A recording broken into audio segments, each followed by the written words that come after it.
Good morning, everyone. Hi, welcome to the Lightning Talks on day 2, so the first session in this Congress. Who of you is the first time here in the Lightning Talks, in the audience at least? That's quite a lot. And regarding the speakers, whose first talk is this? Quite a lot. That's great, because I have a short introduction presentation right now to tell you how this session works. So for all the speakers, please sit in the front rows. Get on the stage quickly when your talk is coming up. I will announce every talk with the title, and then simply deliver your talk. How to deliver your talk? First of all, most important, talk into the microphone.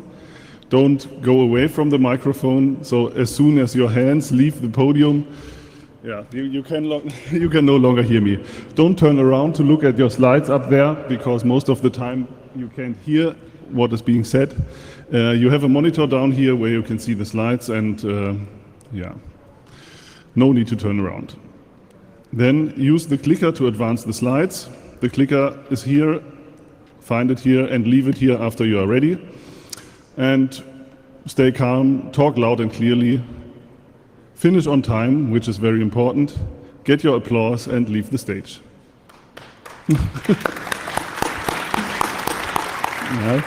Thank you. I'm not going to leave the stage right now, because I still have the audience, something to tell for the audience. How to listen to Lightning Talks? Well, it's pretty simple. Be excellent to each other and watch the timekeeper.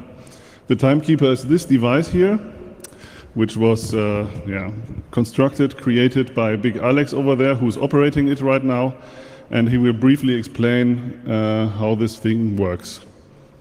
Yeah, most of you should know. Hello, welcome everybody. At first, most of you should know how the timekeeper works by now.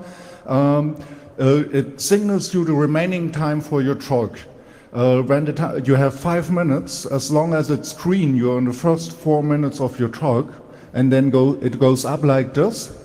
And if it's in this position, you still have about 1 minute left, and the next 30 seconds will be yellow, and the last 30 seconds will be somewhere in this red area.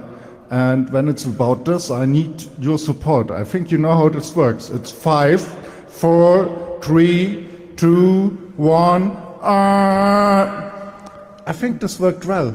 Do we need to try it again? Yeah, just one more time, for old time's sake. Okay, let's try it again. Yeah. Okay. Oh, okay. 5, 4, 3, 2, 1. Okay. Everyone is awake now, I think. Fair enough. All right, anything else? There are translations available. See c3lingo.org for information on how to listen to the translations. And then, well, let's have a great session.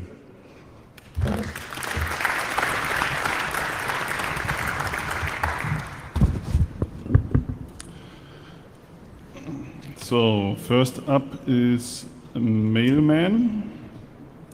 Let me just start it. There you go. So, welcome to the first lightning talk on one of the last congresses about surveillance. This talk will be about the door opening system. So at my apartment, I have one of those systems where I can see someone who rings the doorbell in a video camera system. And I wanted to grab that video because, well, you never know, maybe the mailman rings. Of course, well, this never happens. Maybe burglars ring the doorbell while I'm not at home, or unicorns. That's probably the most likely event. And yeah, so I tried this at home. What I have at home is an LCOM system. They are very popular, and they are advertised to be very secure and safe.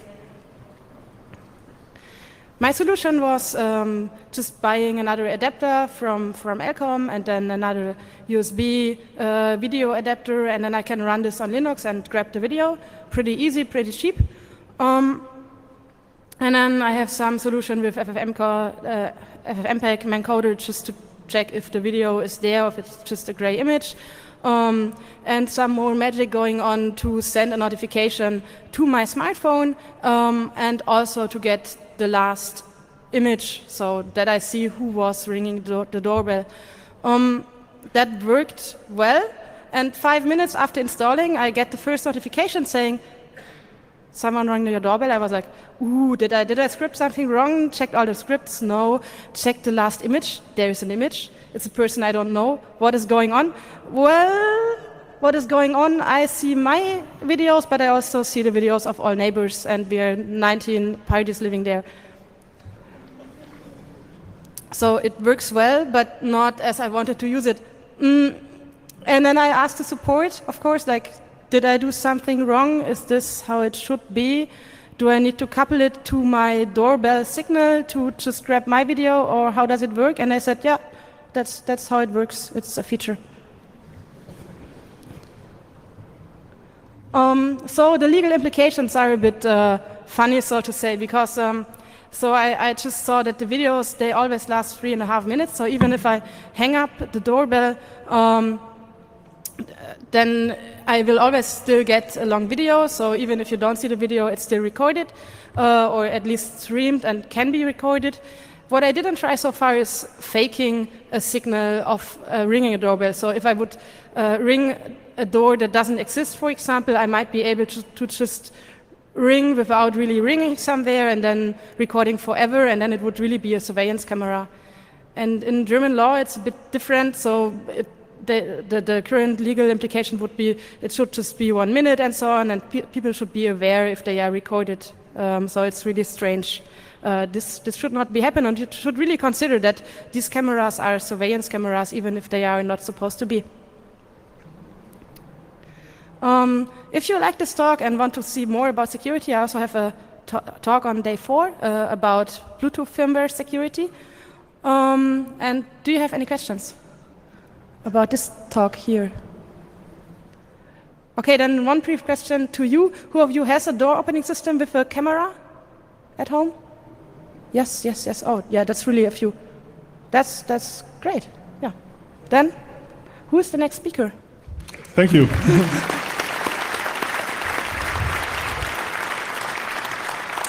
Next up is Kidspace.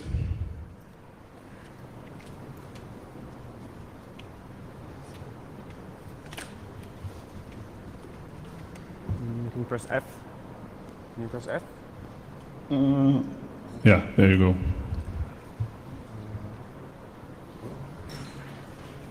So my name is Casper, and I'm presenting kidspace.org. It's a website to share electronics projects.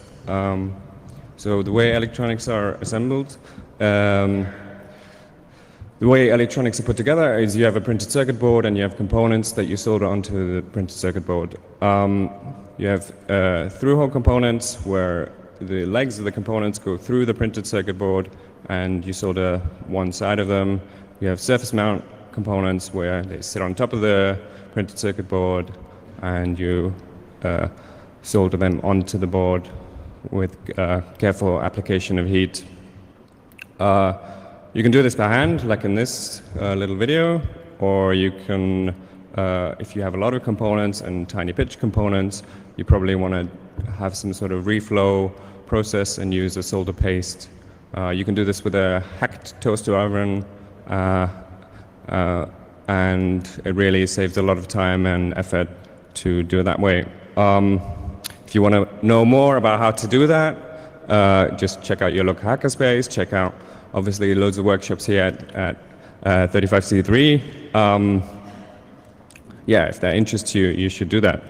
The way printed circuit boards are designed is you normally have a schematic layout tool and a schematic entry tool and a PCB layout tool. So you enter the, you kind of define all the connections that you want to make on one side, and then you go into your layout tool and then kind of connect them up on a physical model of your board. So people do this and they share them online freely. So there's more and more electronics projects that you can make use of that people are putting up. I kind of do this informal survey normally every year when I give some talks at FOSDEM or at other conferences. I don't know what happened to the GitHub numbers there. They seem to go down. I don't know if that has anything to do with the Microsoft acquisition, but I think it's more likely that they changed the way they index their boards. But on the whole, obviously it's cumulative. There's more and more electronics projects up online that you can make use of, and there's obviously loads of different ways that people share these projects. The problem with it is that everyone has their kind of own way of designing things, putting things together, putting it up on their blog, putting it on GitHub, all these different ways of doing things, and it's often kind of hard to see to get to the point where the designer was and replicate the project that they created. And the solution that I'm it's largely me. It's an open source project, but it's largely me. And the idea is to take all these different ways of doing things and sort of introduce a minimal standard so that we can get what we want, which is obviously the printed circuit board and the parts, so that we can also replicate this project. So the way I'm going about this is kind of in two parts. There's the one-click bill of materials browser extension and the kitspace.org project sharing website. So the browser extension, it automates purchasing by replicating the web requests that are sent when you use retailer sites. There's a little video of it here. Maybe, I don't know, I seem to be running out of time. But it adds things to retailer shopping carts by replicating these requests. You have different ways of adding your bill of materials to it. So the other part of it is kitspace.org, which is a project sharing website where we can combine the printed circuit board with the bill of materials together with some information and a README and an easy way to buy the printed circuit board and an easy way to buy the parts that you need to do it. So the idea of it really is this virtual kit that the designer doesn't have to bag components and put everything together and send it to you, but you can yourself have the agency to buy everything you need to replicate a project. I'm working on tools to make it easier to document projects and put the bills of materials together, because that's really a challenge to get designers to put that effort in to make it document it in a way that's replicatable. So I have a bill of materials tool that I'm working on. It's kind of still in development, but it's usable, has some edge cases. There's a lot of libraries that go into making this a nice user experience for people. 4, 3, 2, any questions? Find me at Open Science Hardware Assembly. Thank you. All right, then next up is hacking climate change.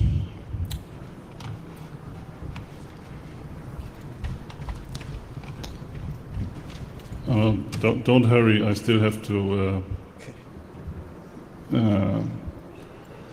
work out this complicated slide change. Jesus. Okay, there we go. 1, 2, 3, 1, 2, 3. Hi. Very recently, I've been part of the hackathon called Hack for Climate. Last year, we were in Bonn at the United Nations Climate Change Conference, and we were running a hackathon on a boat. This is our boat, 100 people from all over the planet, and it was a very empowering experience because I could understand how this politics works. Like, we are hackers, makers, duocracy. We are using our tools, and these guys, they are mostly talking. And that was, I just realized, ooh la la, there is absolutely zero chance for these guys to reach an agreement across 190, 200 countries, different political fractions. It is just not going to happen. This is me at this large room. This is a young girl from Sweden who organized the protest. Her speech is very emotional. It has only 3 minutes long. I encourage you to watch this girl speak because she is really, really special.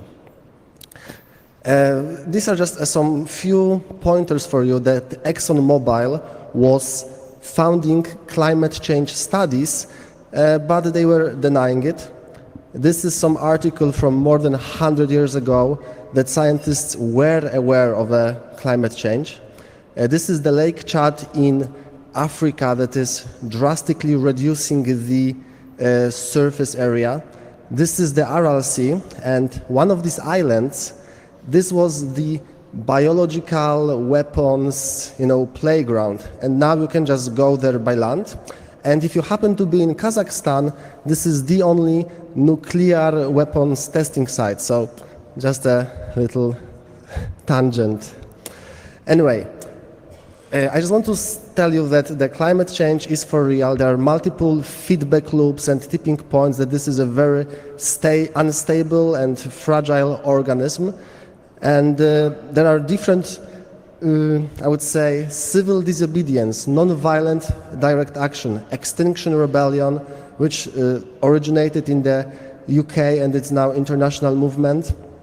And also in France we have the Yellow Vest movement, who are a little bit more violent.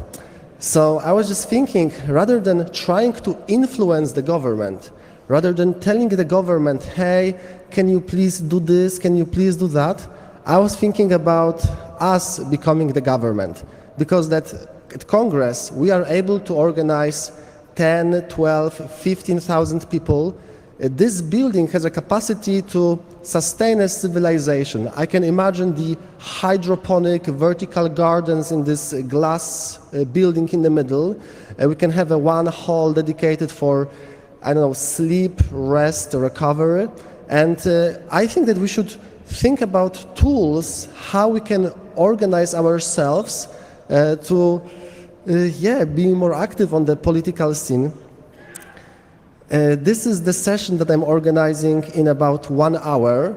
It is not shutting down the internet, because shutting down the internet would be a very dangerous thing, but we are thinking how to make this protest in the online space. How can we send the message to the government to actually, hey guys, you need to get your act together, otherwise it will be us who will be in parliament, it will be us who will vote for our own president. So this is, you can take a QR code. This room is far away, but if you want to contribute, you will always find the way. And this is the timer, okay. I've run very quickly through the slides, but basically what I want to say, that these politicians, this United Nations, it's very difficult to reach a consensus, because it is a consensus thing, and it is enough for one country to block any proposal, and then, there is no consensus. So when you have 200 countries with so many different political implications and so many different things, it is unlikely to happen.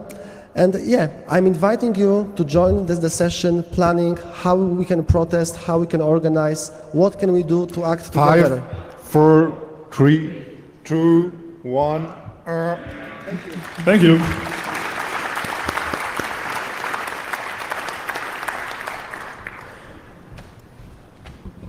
Next up is body-mind operating systems.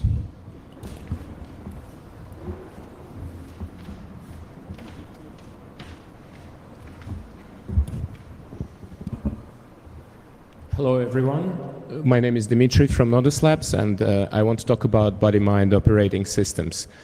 We all know what operating systems are, we use them on a daily basis. However, what I want to propose today is to think of an operating system as a metaphor. So what kind of software, what kind of operating system we run as human beings. We have a lot of inspiration to choose from, starting from religions to different spiritual practices, ideologies, divinational systems, implicit value systems, organizational operating systems such as holacracy, political ones.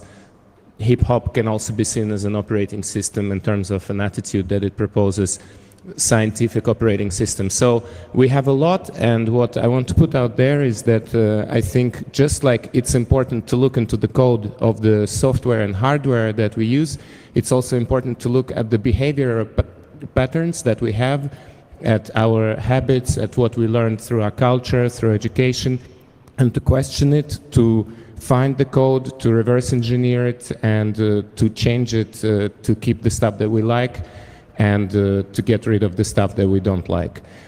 This is the first thing I want to put out there, to think of the software that we run as human beings. The second thing is a kind of use case, an operating system that we developed that's called A2S, that I also propose you to try in the context of this Congress. It's happening today at 5 and tomorrow at 2. It's like a physical practice workshop, actually. One of the features that is very important about this operating system, A2S, is that it's based on learning through the body, not only the mind, because a lot of times we learn about very abstract concepts through our mind, but as soon as we get them through our body, we get a really direct understanding of the patterns that we're working with, so that they get ingrained into us on the level of reflexes, and it becomes a much more efficient way of learning. It's also inspired by complex system science and also different body practices, so it has this theoretical aspect as well as the pragmatic and practical one. And another important feature is that it looks for universal applications in other contexts. So we practice through the body, but that is only to learn how we can apply the principles that we learn somewhere else, outside, maybe in work, in life, when we work on systems and so on. So for example, one of the things we work on, here are some images from the practice sessions that we have. People apply A2S in different contexts, starting from art to music to science to work and so on. I'm just going to explain some of the principles, maybe only one, because there's not enough time to do all of them. One of the principles we work with is that of assimilative adaptivity. So normally when something happens in life, like a tension or some problem or conflict, we tend to respond to it with tension, and that leads to escalation. So the more tension we experience, the more tension we give back. And this leads to very inefficient waste of energy. So what we propose is to think of it as something that you can assimilate and embrace into your system, to understand it better through your body, and to then find a way to respond to it in a more interesting, in a more efficient way. Working with the idea of confluence, flow, wave dynamics, and so on. I will just fast forward to the slide that has information about the sessions that are going to happen today at M3 at 5 o'clock and at 2. It's just over there on the left. I invite you to come and to try it out. We will work a lot with the concepts that are also used in hacking, such as resilience, adaptation, infiltration. But when we use them as words, they are very abstract. As soon as we try them out through the body, they become very concrete. So this is an interesting way to also break your day that you have here, where you work with your minds, and to get into your body and to try things out, to see how it works. And just like with any software, you can install it in your system, try it out. If you like it, then you keep it. If you don't, then you don't. It's open source, so that means you can go back and reverse engineer it. So thank you very much. Come and join. You will be very welcome and you will enjoy it. Thanks. Thank you.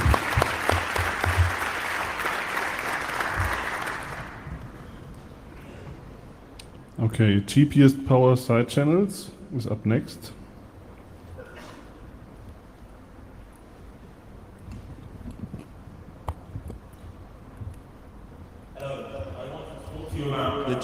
The cheapest power side channels, and this is some work we've been organizing with Alyssa Milburn.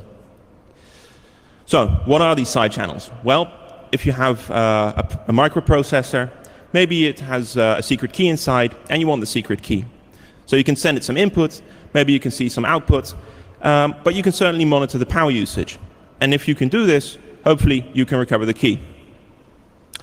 So these side channels are great. You measure the power and you get cryptographic keys.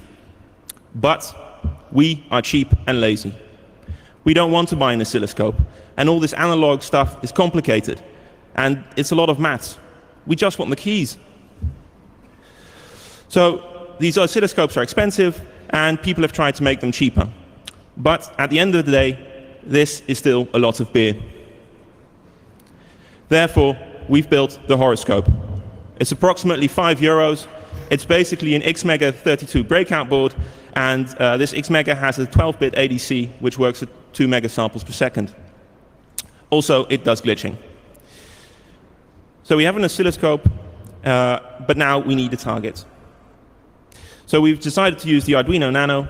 It's cheap and familiar, everyone knows it, and it's totally not secure. And we've also downloaded some AESs from the internet to use as targets. Okay, so what do we have? We have our target, we have an oscilloscope. What's left? Some challenges. So it turns out we're actually sampling well below the Nyquist frequency. The Arduino runs 16 megahertz, we're sampling at 2, and people have told us this doesn't work. Also, we don't have an analog front end, we don't have an amplifier, and we're not going to bother. Also, we have these other sources of noise and problems. So, noise. So even if we have all this noise, and I had all this noise because I didn't configure the ADC properly, that's not too much of a problem.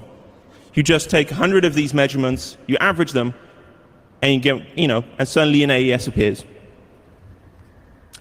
What will be even better is if you don't misconfigure the ADC, like we did here. And as you can see, we can actually have a very nice power trace, and we can actually also we also have a nice GUI, so we can pretend we have a real oscilloscope. And then the next step will be actually recovering the key. And this would be a call to join us for a workshop, but sadly they're all full. So please talk to us maybe in the break, maybe afterwards, maybe talk to Alyssa on Twitter. And that's it. All right, thank you.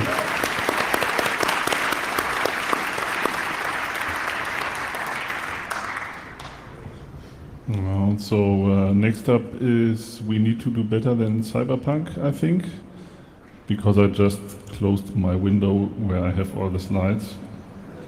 I'm opening it right now. And here we go. So hello, my name is ALXD, and I wanted to talk about stories, and especially about hacker stories, because for the last 2 years I've been researching hacker values in popular culture and the types of stories we tell. Because as hackers we have a lot to say, we have a lot of proposals on how technology should work in the society, how we want to avoid all the dangers we can see that others cannot see, but we do a very, very bad job at communicating it. Whenever we try to talk about net neutrality, about free software, people see us like black hats, like conflict mongers that are there to only smash the system, to destroy their bank accounts, and to basically bring trouble. And the problem is that we need to tell stories, not only produce white papers, because most of the general public will not read the white papers. They want to hear stories, and they need to have in mind that there may be problems if somebody uses only closed solutions. There may be problems if somebody basically buys only closed corporate stacks and is totally dependent on closed social media.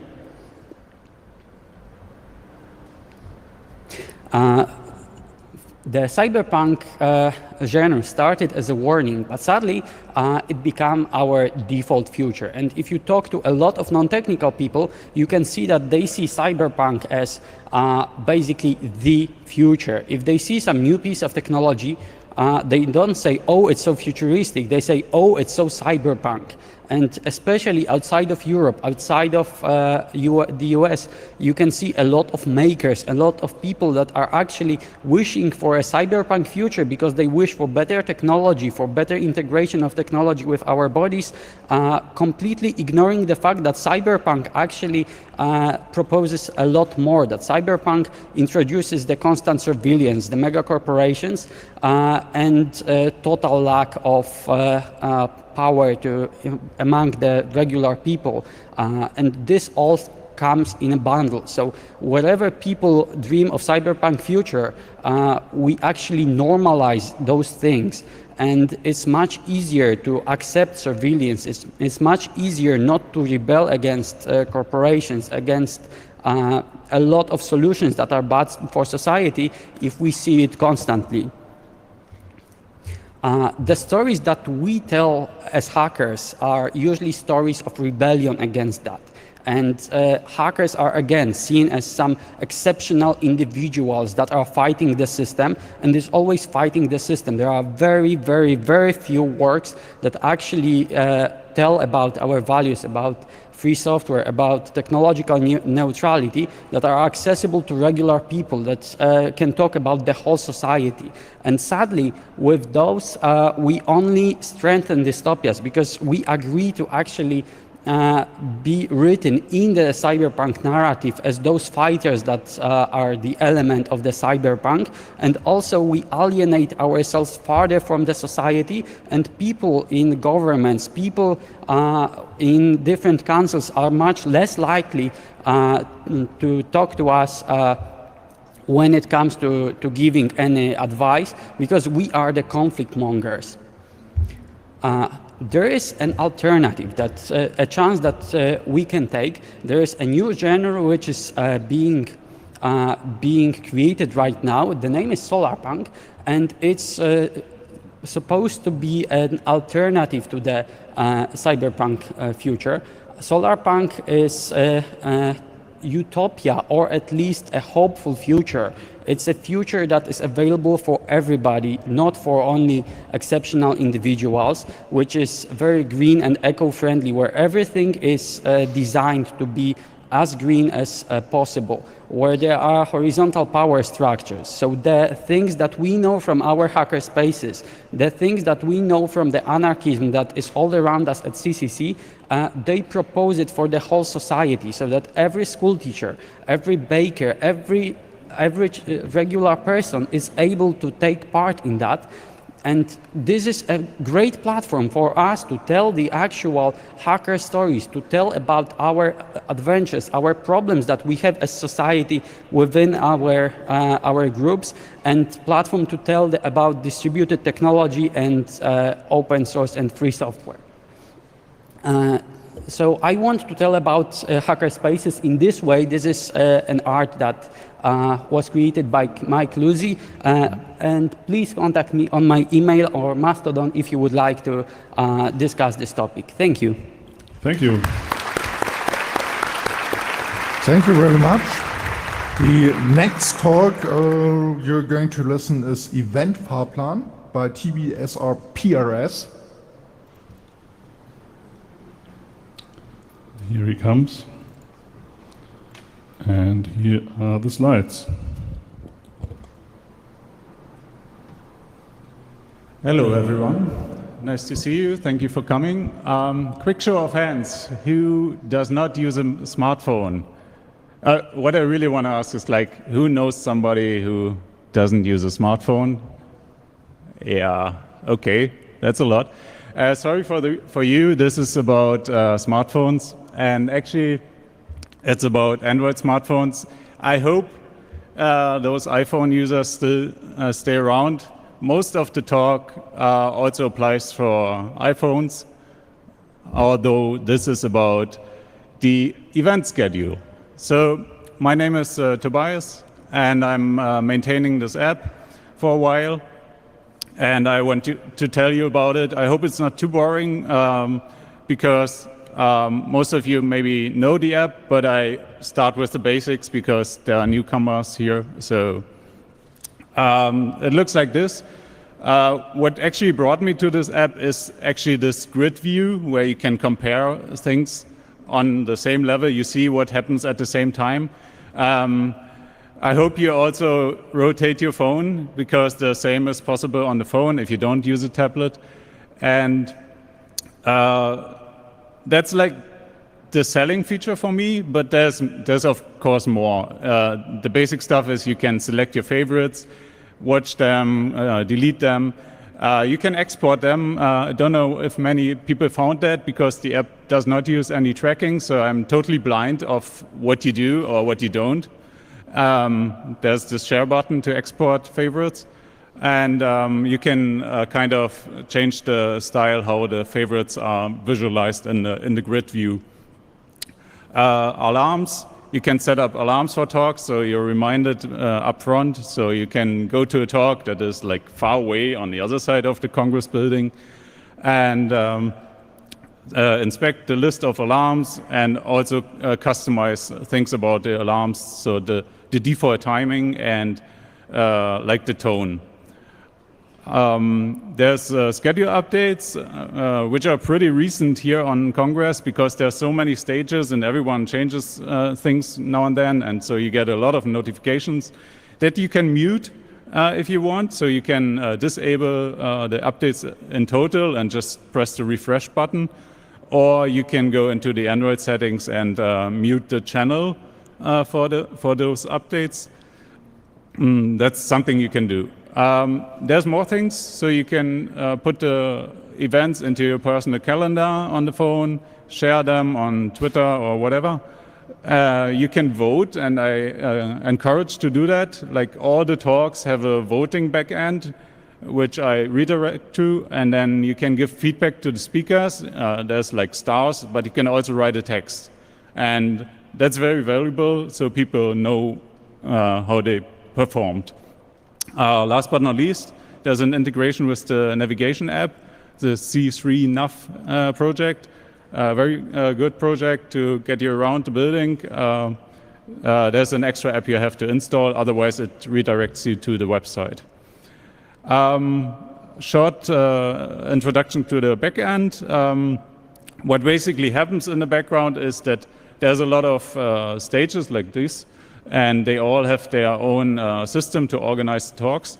They're running pre-talks, and there's this big system which has been used for years called FRAP, and that's for the main 5 stages.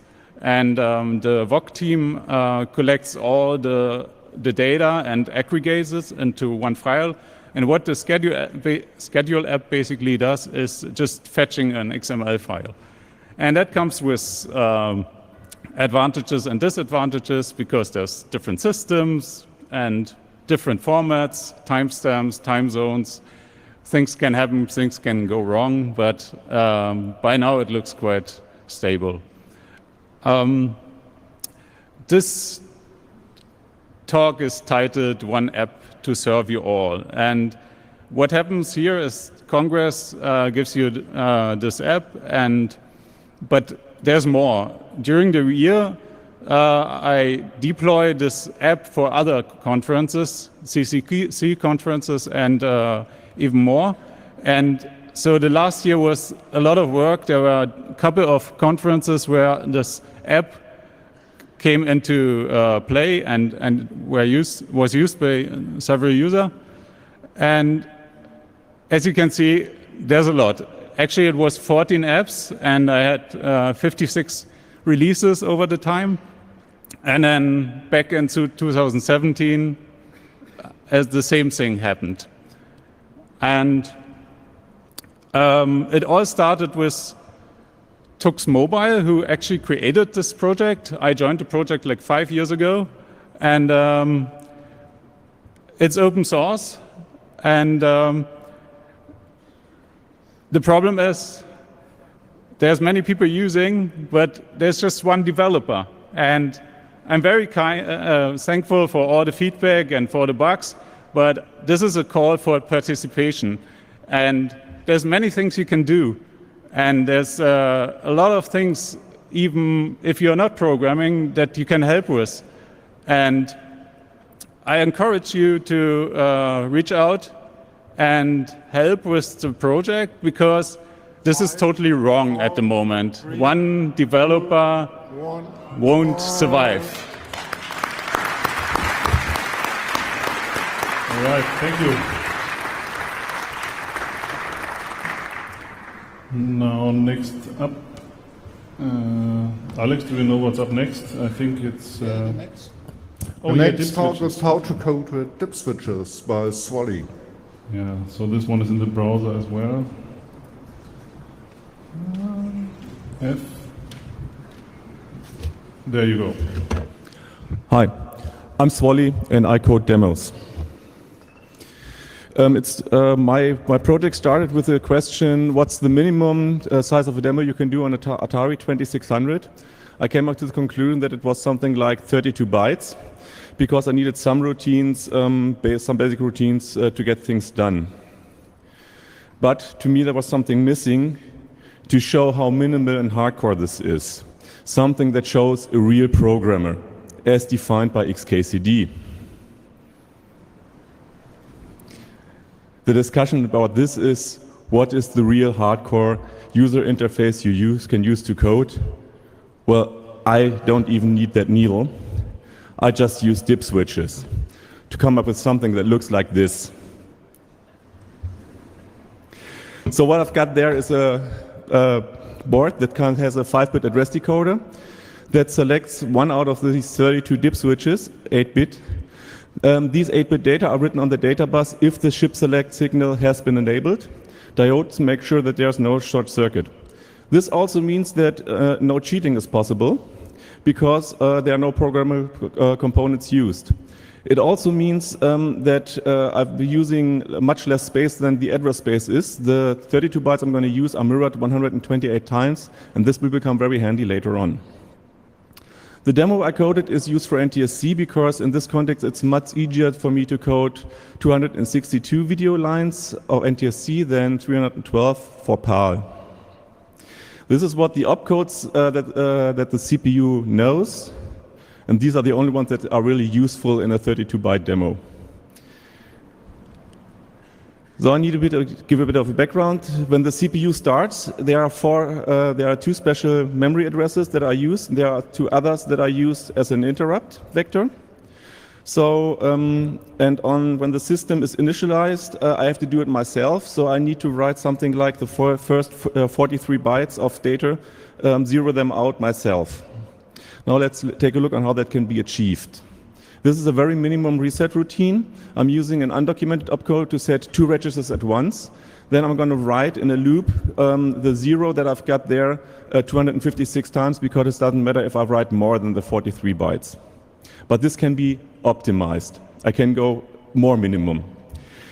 So the trick there is that I'm not caring what inside my accumulator is. I'm just shifting it out and writing it backwards by pushing it on the stack. The stack is also mirrored by hardware at the same address than the I/O and RAM area. And I'm just checking there if the stack if I have cleared out all the stack in this loop. This also comes in very handy because this code can be entered at all the first 3 opcodes. It doesn't matter which one I use. So now, remember the mirroring. Remember that the routine can be entered in different points. Now I'm going to want to use the interrupt vectors and the reset vector for using with code. Since the ROM is mapped in as F000 to FFFF, the high byte should be an FX. And now I'm going to show you what I did. This is what the code looks like. And I'm now searching for an F something in there. I found one there. And I try to use this one as my reset vector. So I'm going to move it around the code at this address. Now the red line is used as not only as data for the reset vector, but also as the code that you see in there. And this reset vector now points to the green line. So this is where the reset starts. And as I told, the reset routine can be entered at any of these 3 addresses. So this reset routine will still clear out and do what I intended it to do. And the code on the bottom wraps around to the next mirror window that I've got in there. So everything is working just fine by rotating the code. This is what this demo looks like when it's running. And this is what it looks like when I change just 1 bit of code. So, and if you want to know about more this in detail, you can meet me at the retro area in Hall 2. There also is, you can see it online at the website implemented. And since I've got a short time, I won with this one a first prize at a demo competition. And the most response I've got in there is, this is great, but you're nuts. Thank you. Thank you.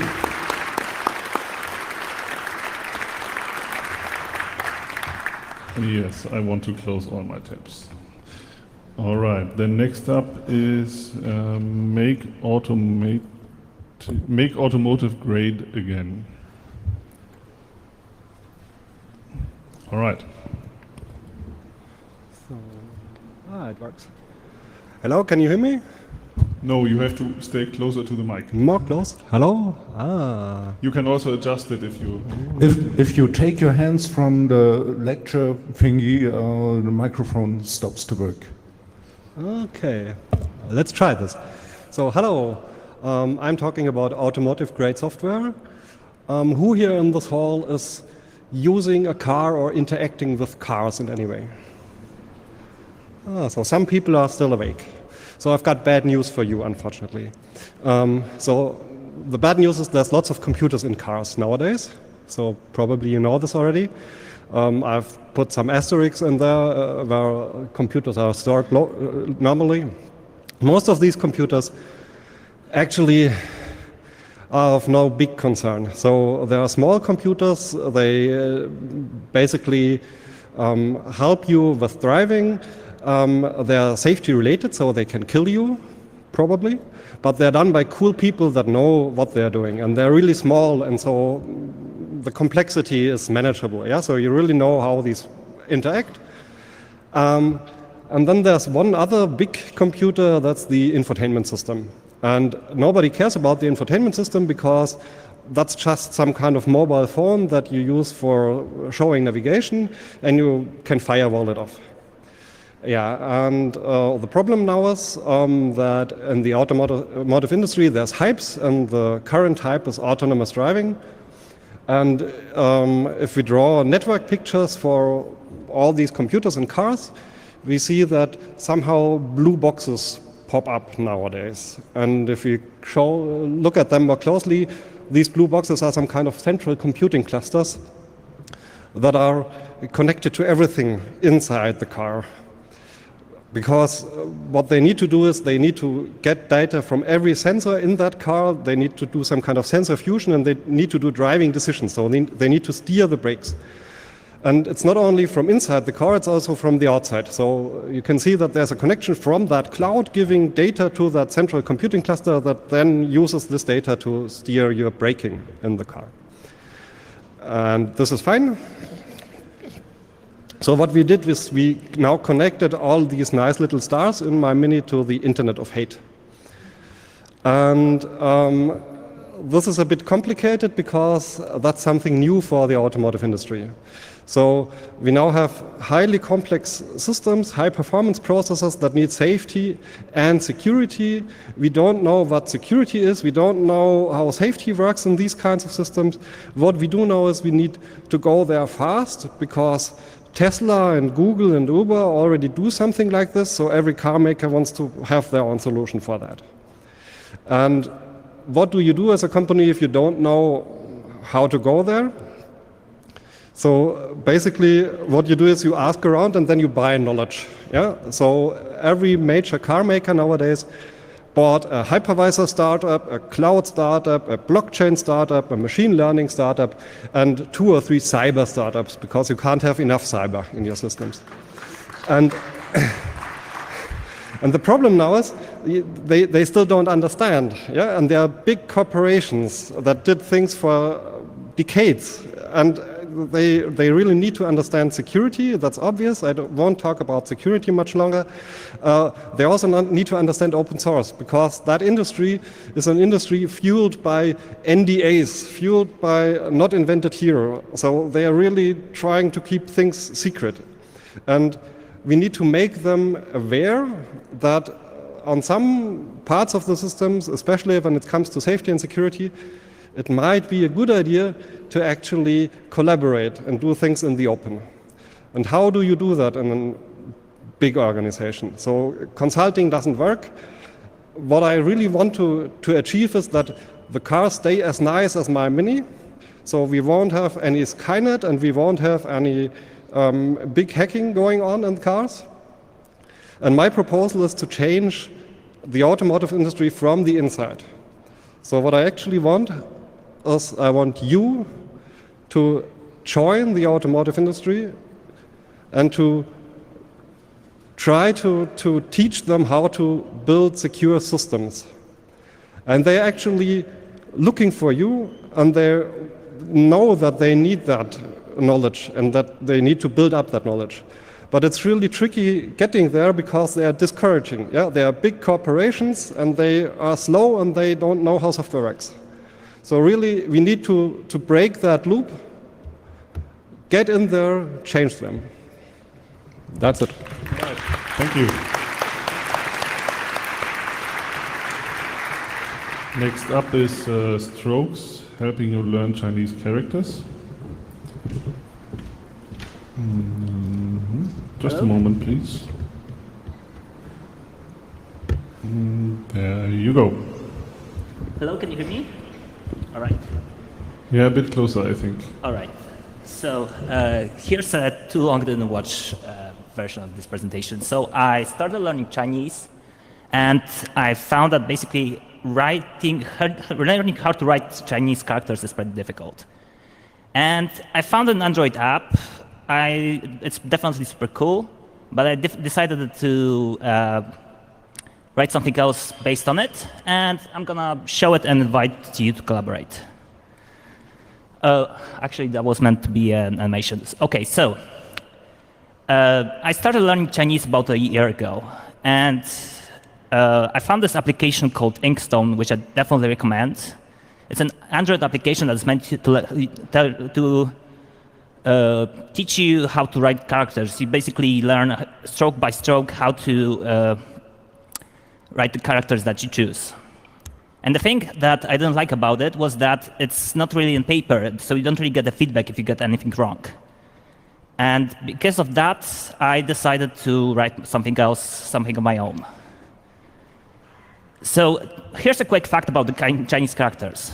So basically, they are made of strokes, which is basically like a couple of lines. And the characters are mostly made of sub-characters. And the stroke order is important, so it's very important to learn how to actually write the characters, like in the correct order. And the regular Chinese way of learning that, the one that I heard about, is to just repeat 1,000 times each character, and you're gonna learn how to write it. I don't really think this is the right way, so I'm basically looking for something else, some other way to get there. So the Inkstone, the application that I found, the Android one, was built on something called Make Me a Hanzi, which is basically a database of SVG graphics describing each of the characters, split stroke by stroke. And given this database, I decided to write an application that basically gives this kind of output.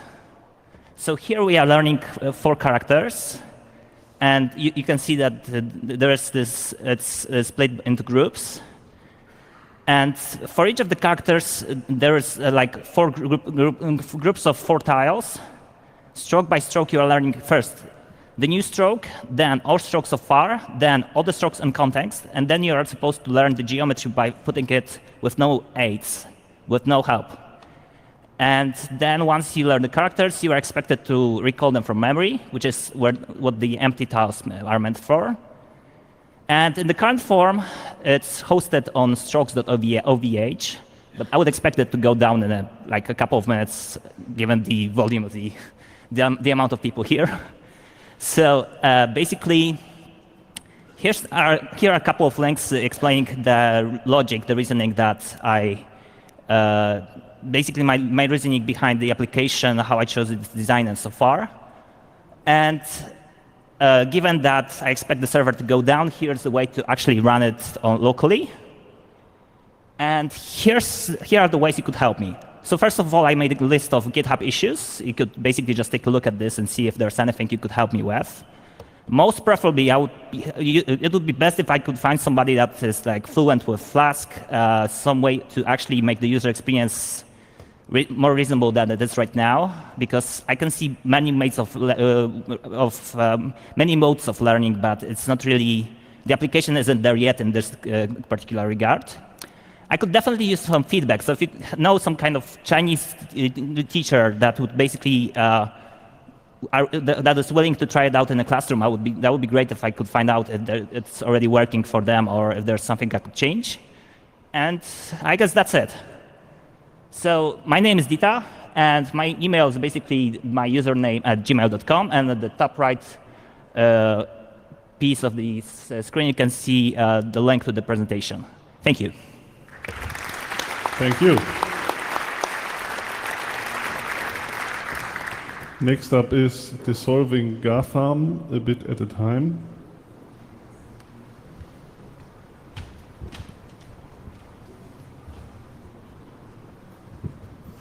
I'm too tiny for this preview screen.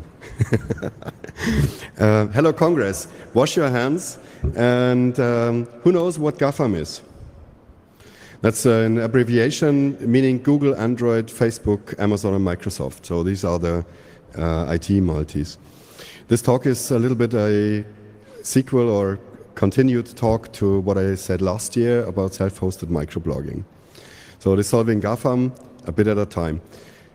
Tim Berners-Lee keeps saying we need to decentralize the internet. He's saying this for years now. How's the clicker? And what is the current situation? We have very few really large, huge monopolies dominating the internet. And at the same time, the complexity and the bloat around us is also growing. Most people on the internet are rather clueless about what they are doing. And there are very few decision makers and very many people affected by those decisions, which have close to no voice. So what are the problems that come from that? Or what's the problem about this situation? Those huge corporations are very unlike you all. So their goals are very unlike your goals. And by participating and using their services, you are taking part in a huge behavioral study, and you're a monitored dependent supplicant, like a testing person. The services are volatile and you have no demanding right. You cannot demand the responsibility or the existence of the service tomorrow or the week after tomorrow. There's been numerous services being shut down almost overnight, and that's not a nice situation to live in. And the minorities are marginalized and near to invisible because to these huge organizations, those minorities, there's just too many of them. So Conway's law says a system resembles and mirrors the organization that builds it. So what would you expect? What systems would you expect from those huge organizations? On top comes that technologists are proud in finding technological solutions to problems. That's not necessarily the easy or the simple ones. That's the complex, and those solutions the experts can be proud of. This is probably not what we need. What we need is reliable services for one's own. So I think a response to those huge companies and their huge services is to self-host, to do it yourself, to use materials from other small entities, and keep away from the big brands. The indie web with their Posse idea, post on your own server, syndicate elsewhere, is a good idea to feed the big services and still be the one in the driver's seat by publishing on your own server first. Then it is very important to learn about the mechanics of these services, of the internals, not in depth of detail maybe, and to tell others about it, to spread the word. So I want you to reconsider using those great services less and have a look into how could you use small services and promote them. Thank you. Thank you.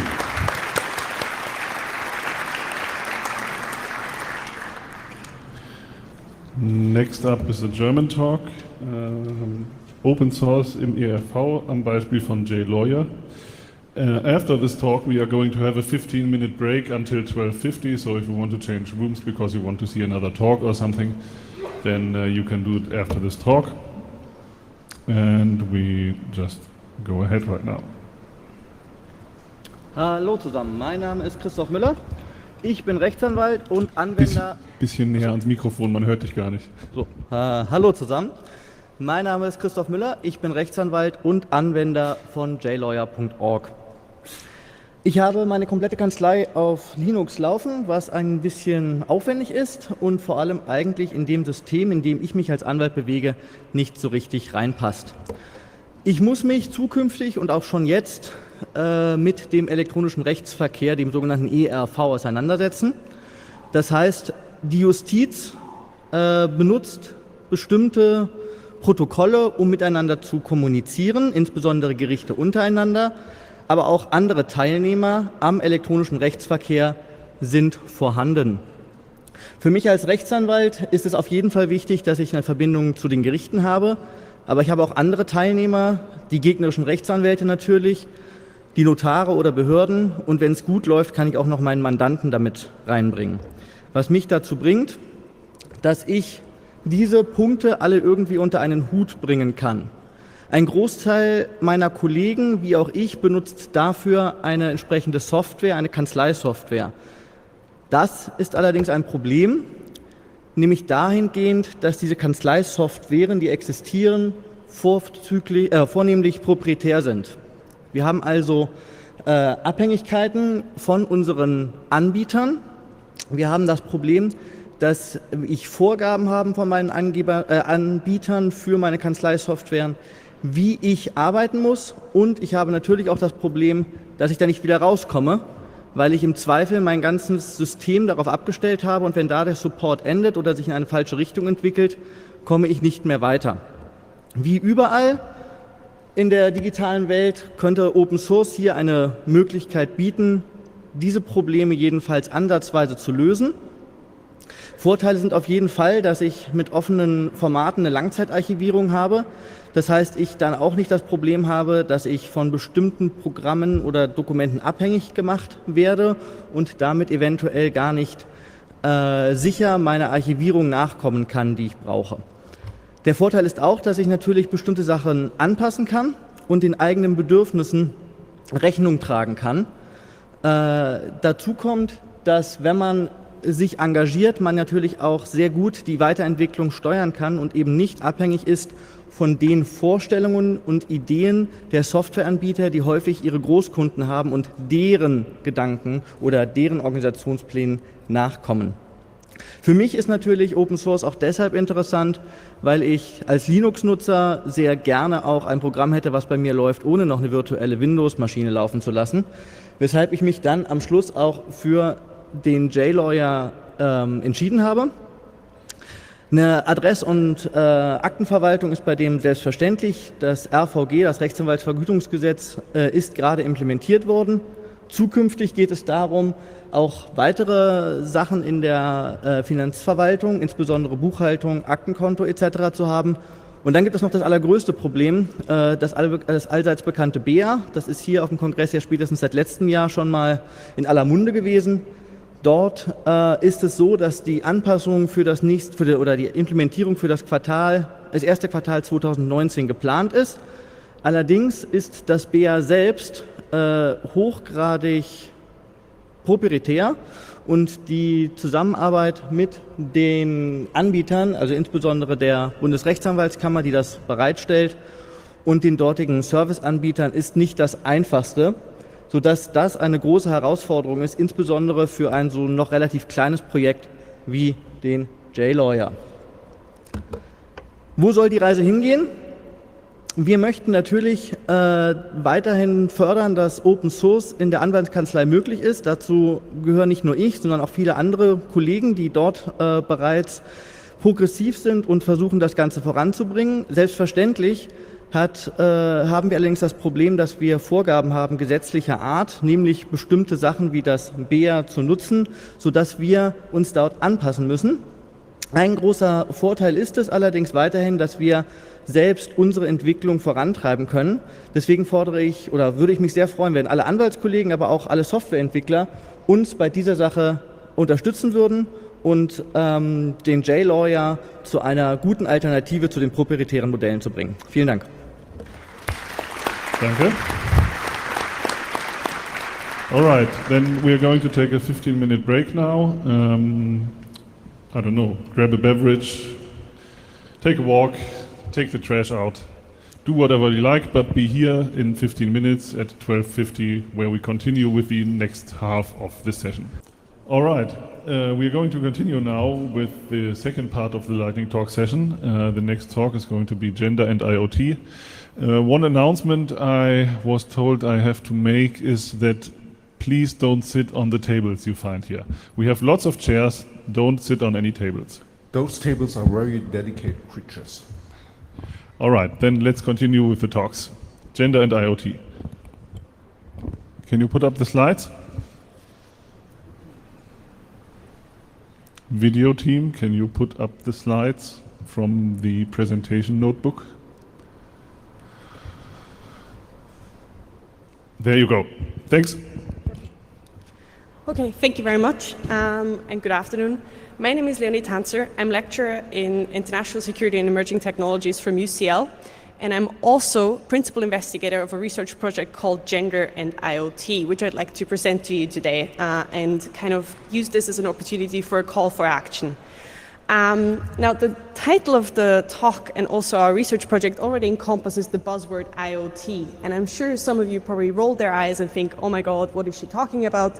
Well, ultimately, the IoT is here, and it's an umbrella term comprising a lot of different systems, from tiny sensors to like gadgets that you might have found on your Christmas tree or already have hacked, to like larger cyber-physical systems such as connected autonomous vehicle. And what really is important for them is that they have smart capabilities, and that ultimately means the systems that we used to have like previously offline, we're connecting to a network. And while this is all kind of both scary and perhaps also daunting, these things are here to stay. And what we realize in our research group is that they are increasing over the next years, and we probably should think thoroughly about like what these systems are going to be doing, how they are designed, and how they are being used.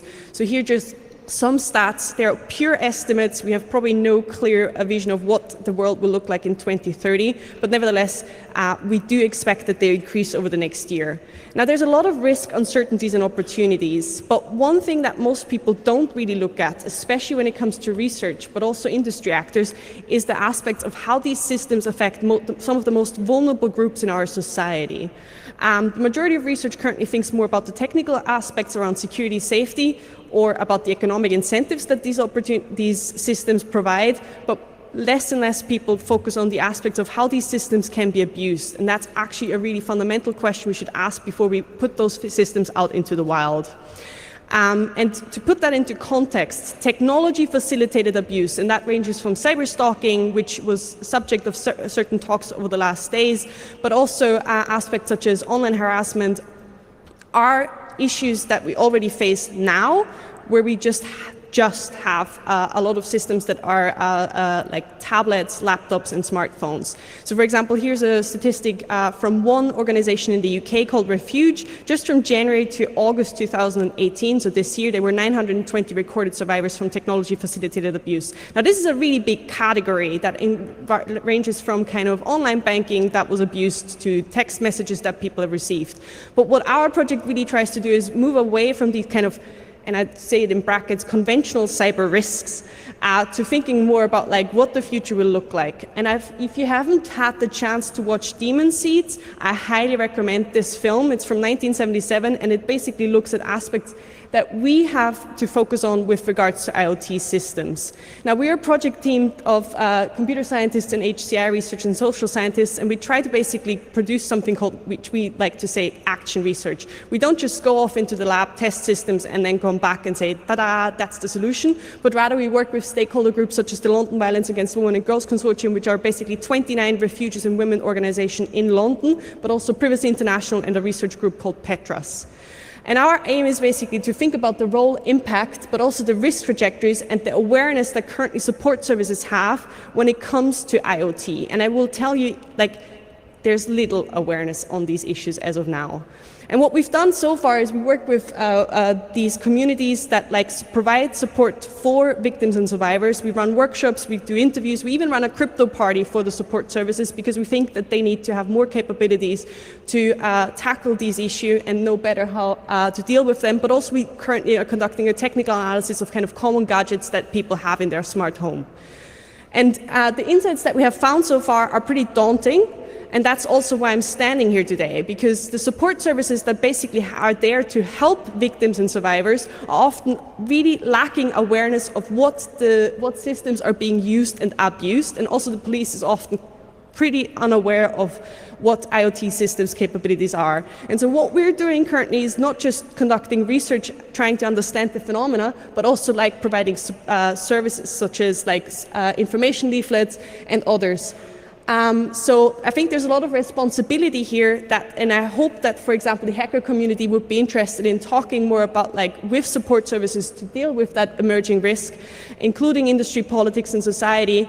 So I hope if you're interested in the topic, would like to learn more and perhaps get involved, I'd love to hear from you. That's it. Thank you. All right, thank you.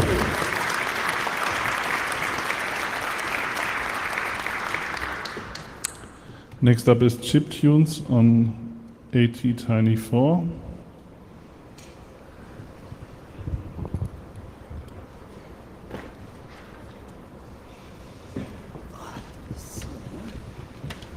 Hi, I'm here to talk to you about my little side project. You can see the chip on a 1 cent coin below.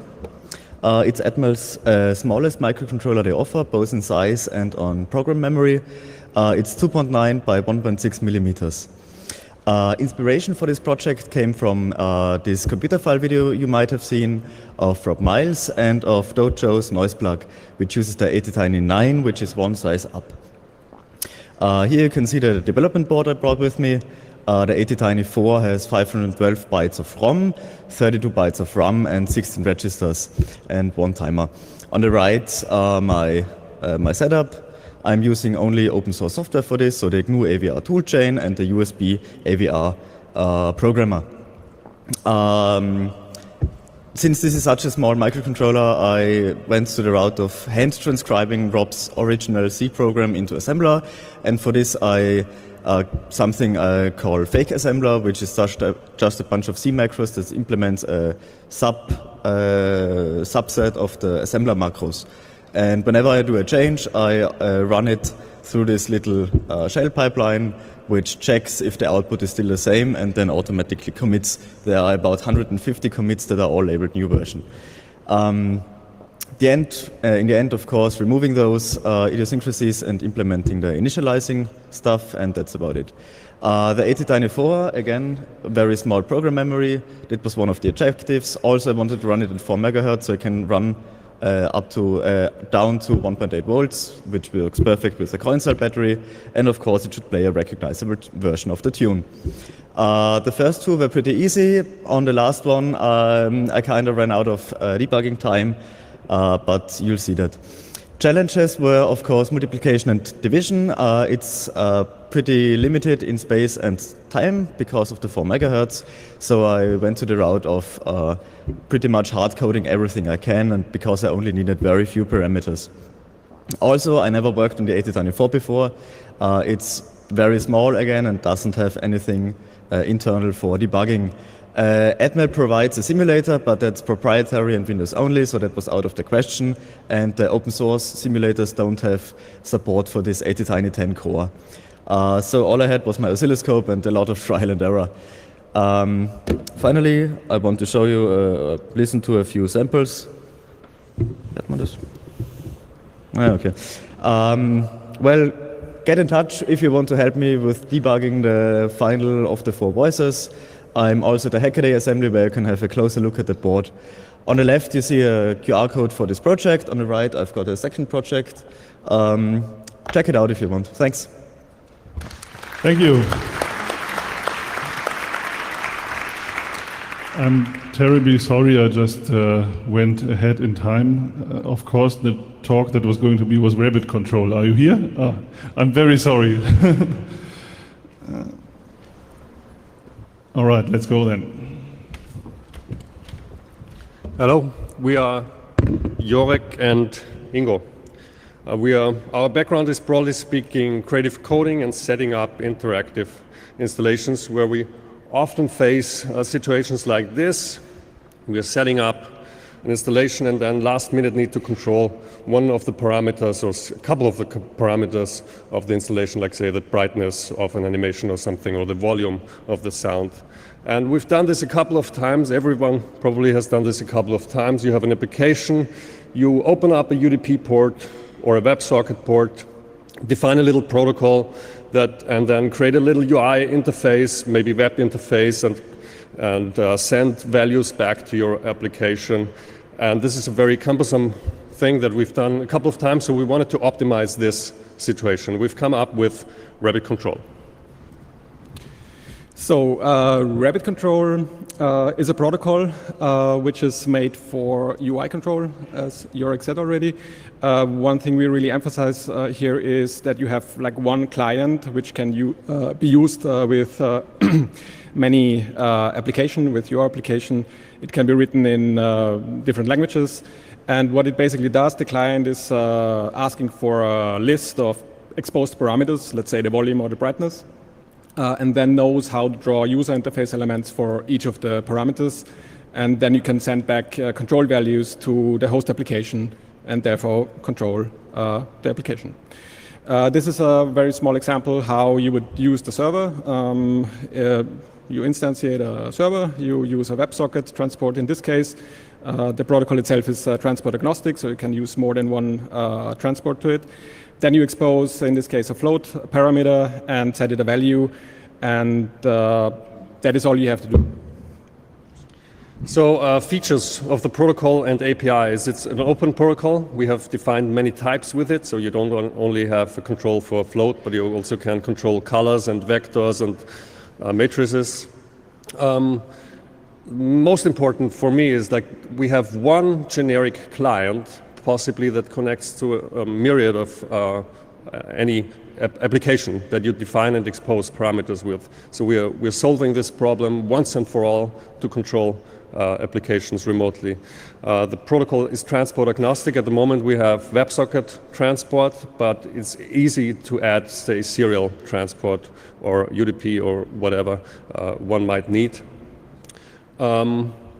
What we have so far, the protocol is specified. It's a binary protocol. It's up for RFC on GitHub. We'll show later. We have many implementations already in different stages for these languages. And at the moment we have two clients, as we said, this web client written in React TypeScript and a Xamarin Mobile cross-platform client we have in the works. So it's an open source project, so it always needs people contributing. What we really would like to have at the moment is users, people who think it's useful for the projects, use it, give feedback, test it, therefore also, and give feedback, report.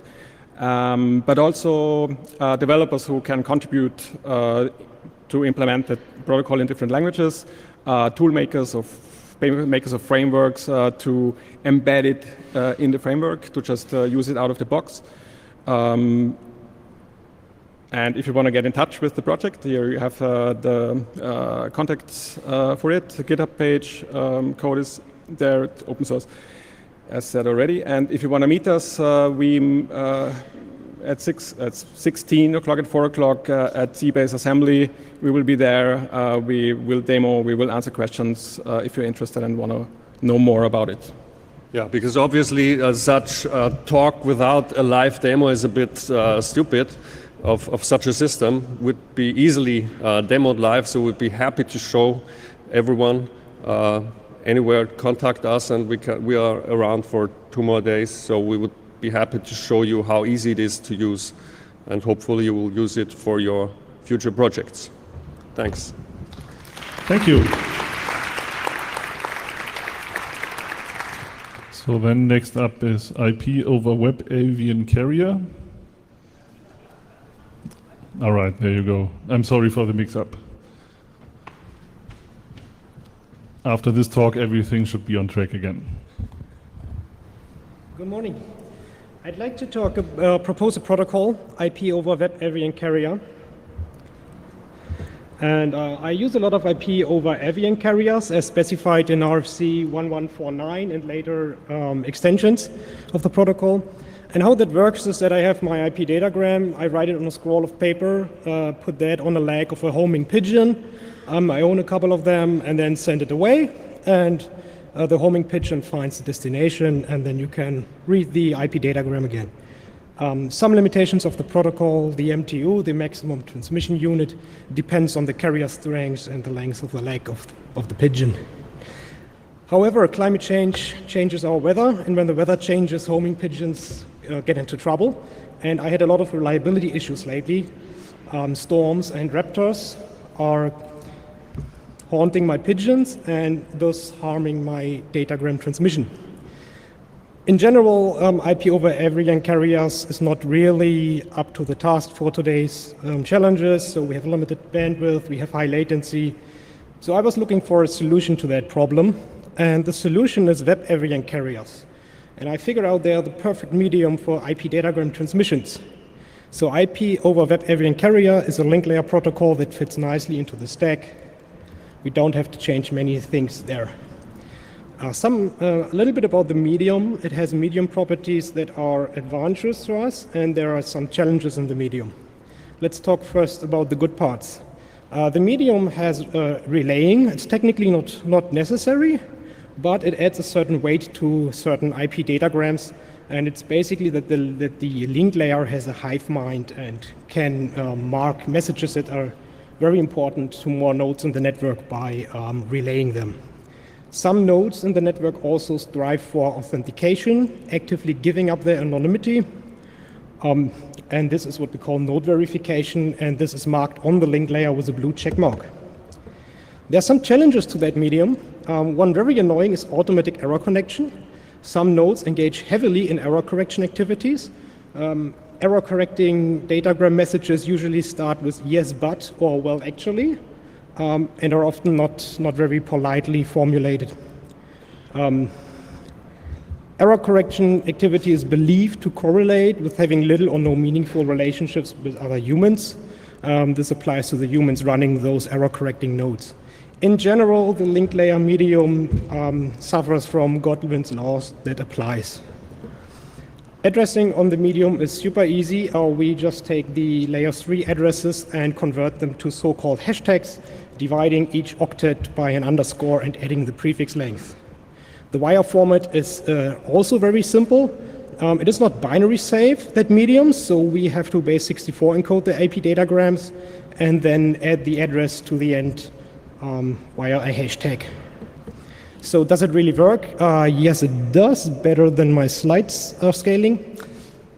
This is the world's first IP over web avian carrier transmission, which took only something below 12 seconds, which is a huge improvement for me compared to my homing pigeons, which sometimes take weeks or days. Here is a PCAP of that transmission. You can see the echo request and the echo reply. You could descramble them if you like. The full specification and the reference implementation is available on my blog. There's also a video of the world's first IP over web avian data transmission. Check it out. I think it's the link layer medium of the future. My name's Dan. Have a great Congress. Thank you.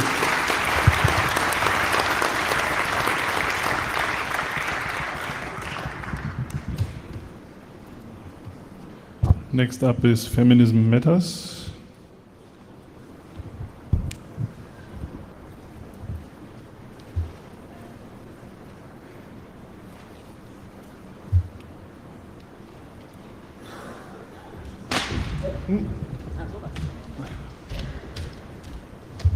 Da geht's weiter?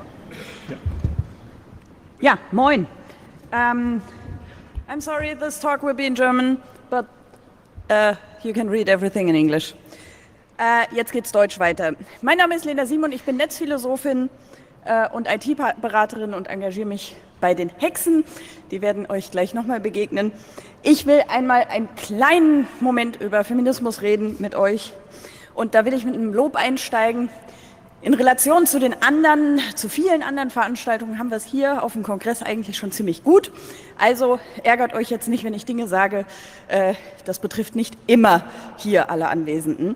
Aber auch für uns hier ist es noch ein weiter Weg. Und ich dachte, lasst uns mal gemeinsam einen Schritt auf diesem Weg machen. So, wie geht's weiter? Hier geht's weiter. Wir haben in unseren Folien eine Menge Quellen verlinkt. Die Empfehlung ist, holt euch die einfach im Wiki und klickt die mal kräftig durch. Frauen können auch Mathe, sind aber irgendwie wesentlich weniger vertreten in den hochbezahlten mathematischen Informatik-Jobs. Sie verdienen weniger, eklatant, sind häufiger alleinerziehend, kümmern sich häufiger um Angehörige, verletzte, pflegebedürftige Angehörige, haben insgesamt weniger Zeit und Geld dadurch. Und das sind beides Faktoren, die für demokratische Beteiligung relativ wichtig sind. Darin sehen wir ein gewisses Problem.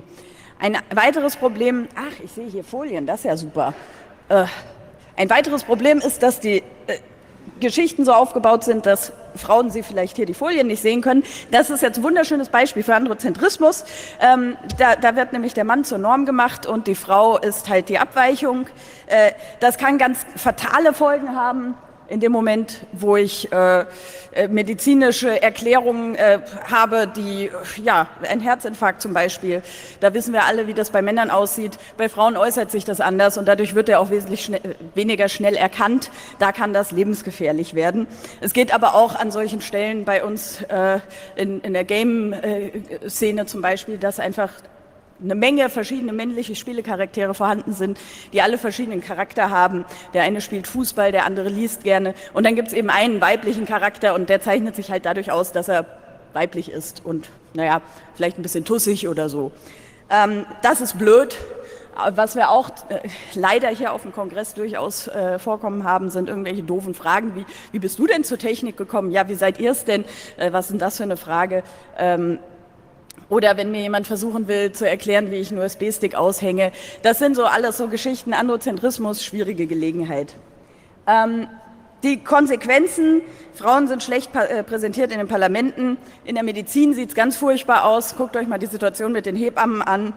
Menstruationsprodukte werden als Luxusprodukt besteuert. Die Pille wird übermäßig schlecht erklärt, was denn da eigentlich für Konsequenzen haben kann. Und apropos Tests, Medikamente werden häufig dann eben wieder nur an den Männern getestet. In der Care-Arbeit können wir das auch nicht richtig machen. Zu viel führt natürlich dazu, dass die Jobchancen sinken. Zu wenig ist aber auch nicht gut. Dann sind wir irgendwie die faulen Rabenmutter oder so weiter.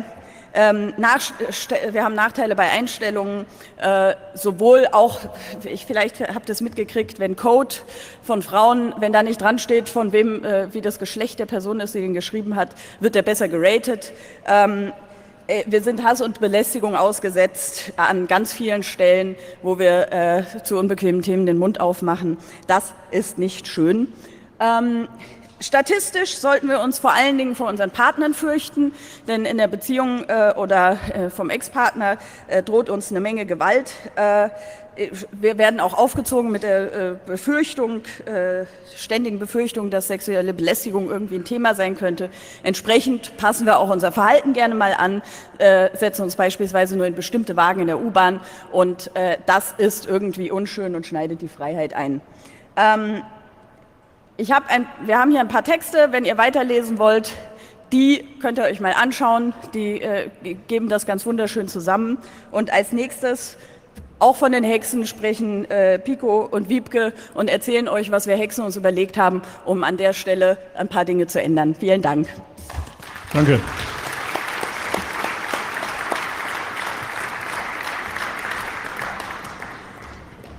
So, next up, the Hexen.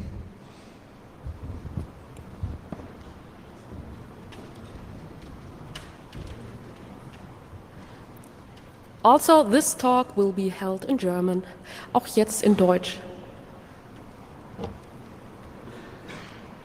Wir sind die Hexen Wir sind definiert als Hackerinnen, die sich selbst als weiblich labeln können, das heißt Cis-Frauen, Transfrauen und Non-Binaries, die das Label Frau für sich annehmen können. Wir sind ganz divers, ähnlich wie der CCC. Wir sind Studentinnen, wir sind Künstlerinnen, Programmiererinnen, ITler, aber auch ja, weitere Wissenschaften und auch Opernsängerinnen. Wir sehen uns als dezentralen Chaos-Treff, das heißt Teil des CCC, der größtenteils in Deutschland ansässig ist. Wir sind mehr als 150 Members. Wir treffen uns, also ungefähr 40 sind gerade auf dem 35C3. Wir treffen uns üblicherweise auf dem 35C3. Wir haben dieses Jahr eine sehr schöne Assembly in Halle 2, kommt gerne vorbei. Wir haben in vielen deutschen Städten, jetzt in den letzten Jahren oft neu gegründet, lokale Gruppen, wo man einfach vorbeikommen kann. Und wir wurden 1988 gegründet. Das heißt, wir haben jetzt dieses Jahr unser 30-jähriges.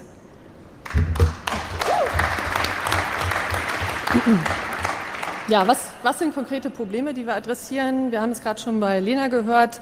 Frauen denen wird immer wieder erzählt, oh, ihr könnt das nicht, passt auf, macht das lieber nicht. Technik, nee, lasst es mal lieber. Und dadurch entwickeln auch viele Frauen ein sogenanntes Imposter-Syndrom. Das heißt, sie trauen sich vielleicht bestimmte Sachen nicht zu oder sagen, oh, vielleicht findet irgendjemand mal raus, dass ich das eigentlich gar nicht kann. Das ist ungünstig. Und deswegen betreiben wir Skill Discovery. Das heißt, wir fragen uns gegenseitig, okay, was hast du denn letztes Jahr gemacht oder was machst du für Projekte? Und es sind so wahnsinnig viele tolle Sachen, die dabei rauskommen, dass man sich immer wieder denkt, okay, warum seid ihr nicht noch selbstsicherer und kommt mehr raus aus euch und zeigt es einfach. Es ist einfach genial, was da passiert. Ja, oftmals was in lokalen Chaos Treffs oder mit mehr Treffs, wo eben Männer dominieren, passiert, ist, Frauen fühlen sich als the odd one out. Die gehen dahin und sehen nicht jemanden, der gleich ist und deswegen haben sie halt das Problem, dass sie sich vielleicht nicht so willkommen fühlen und da möchten wir bei helfen. Network. Frauen können sich gegenseitig Jobs zuschustern und sie nörden auch sehr gern ab. Was machen wir hier am 35C3? Jetzt gerade läuft das Hexenbreakfast. Ihr könnt euch uns, wie schon gesagt, im Assembly Space treffen. Um 2 Uhr findet auf der Chaos West Stage ein Panel statt. Wir haben diverse Workshops, guckt auf hexen.org mal vorbei und morgen ist nochmal eine Happy Hour, auch nochmal in der Chaos West Lounge. Nächstes Jahr machen wir ein Geekend wieder. Dieses Jahr war das erste Mal und hier sind ein paar Sachen, die wir da wahrscheinlich produzieren werden, also Projekte machen, selbstorganisierte Workshops, jeder bringt was mit. Wir planen entsprechend den nächsten Kongress und wie gesagt, heute nochmal den Hinweis auf das Panel, kommt um 2 Uhr vorbei. Und wir haben dieses Jahr auf dem Kongress auch das große Schreinprojekt. Und zwar haben wir für Remarkable Women, also für wichtige Frauen in den MINT-Berufen, Schreine gebaut. Genau gesagt, bauen lassen von ganz vielen Assemblies, die uns dabei geholfen haben. Wir haben das organisiert und die könnt ihr überall auf dem 35C3 finden. Und ihr könnt auch immer noch mitmachen, indem ihr euch einfach ein Plakat malt. Ihr könnt auch Plakatpapier bei uns bei der Assembly haben. Da ein Plakat für eine Frau, von der ihr gerne berichten möchtet, malt und die in einfach eurer Assembly aufhängt oder wo ihr einen guten Platz findet. Wir helfen euch da gerne.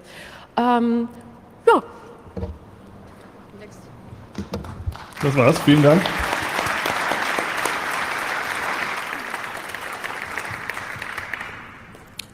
Dann kommt What Now? Be an Ally.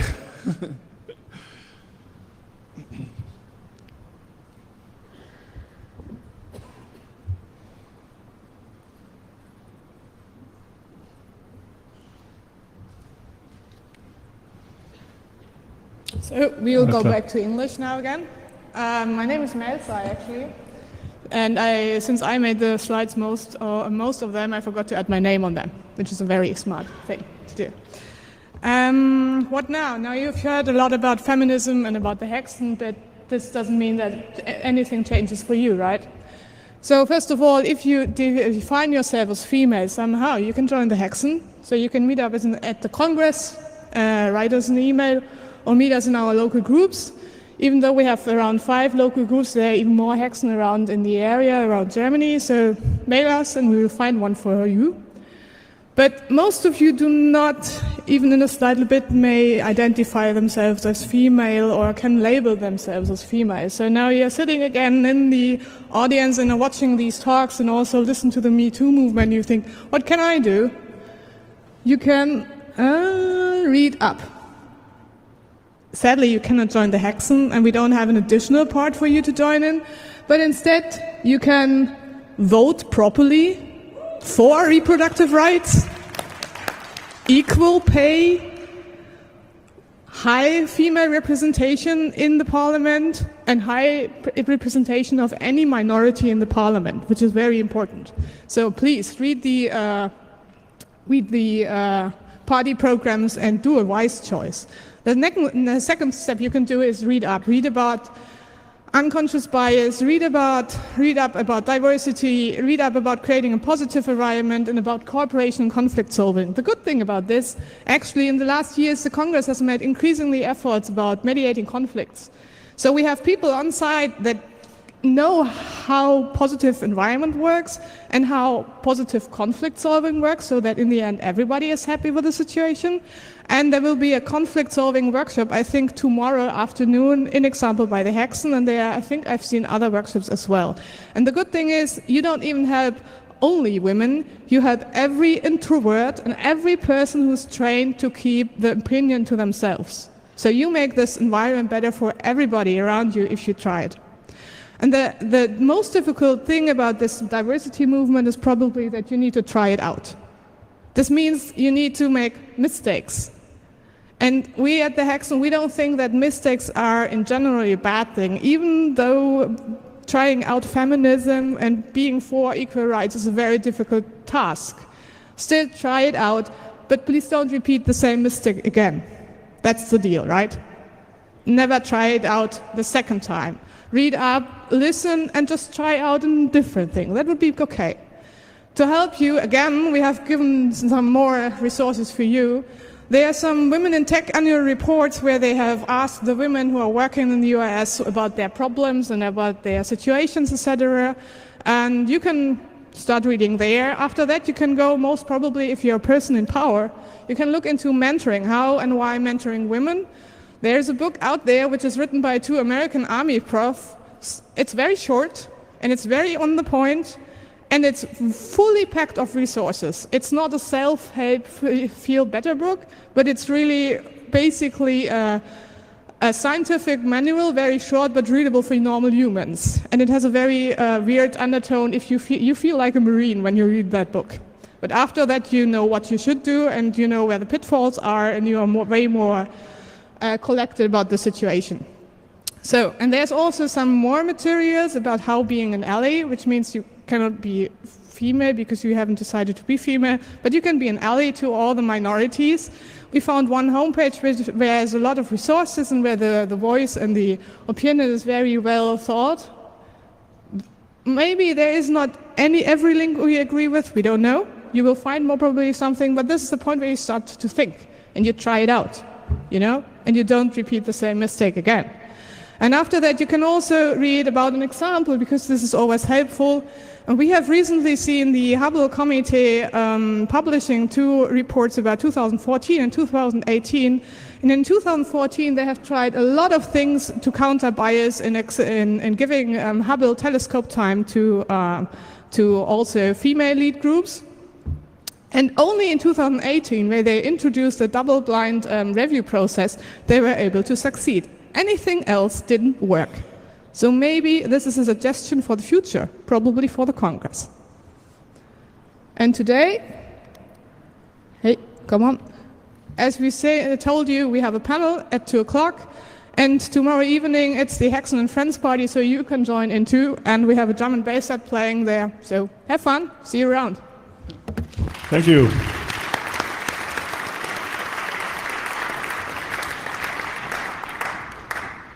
So the next 5 talks, according to our records, are going to be in German. So you might want to check out c3lingo.org for translations.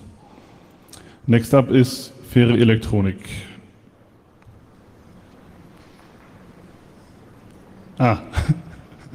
No need to hurry, we are still good in time.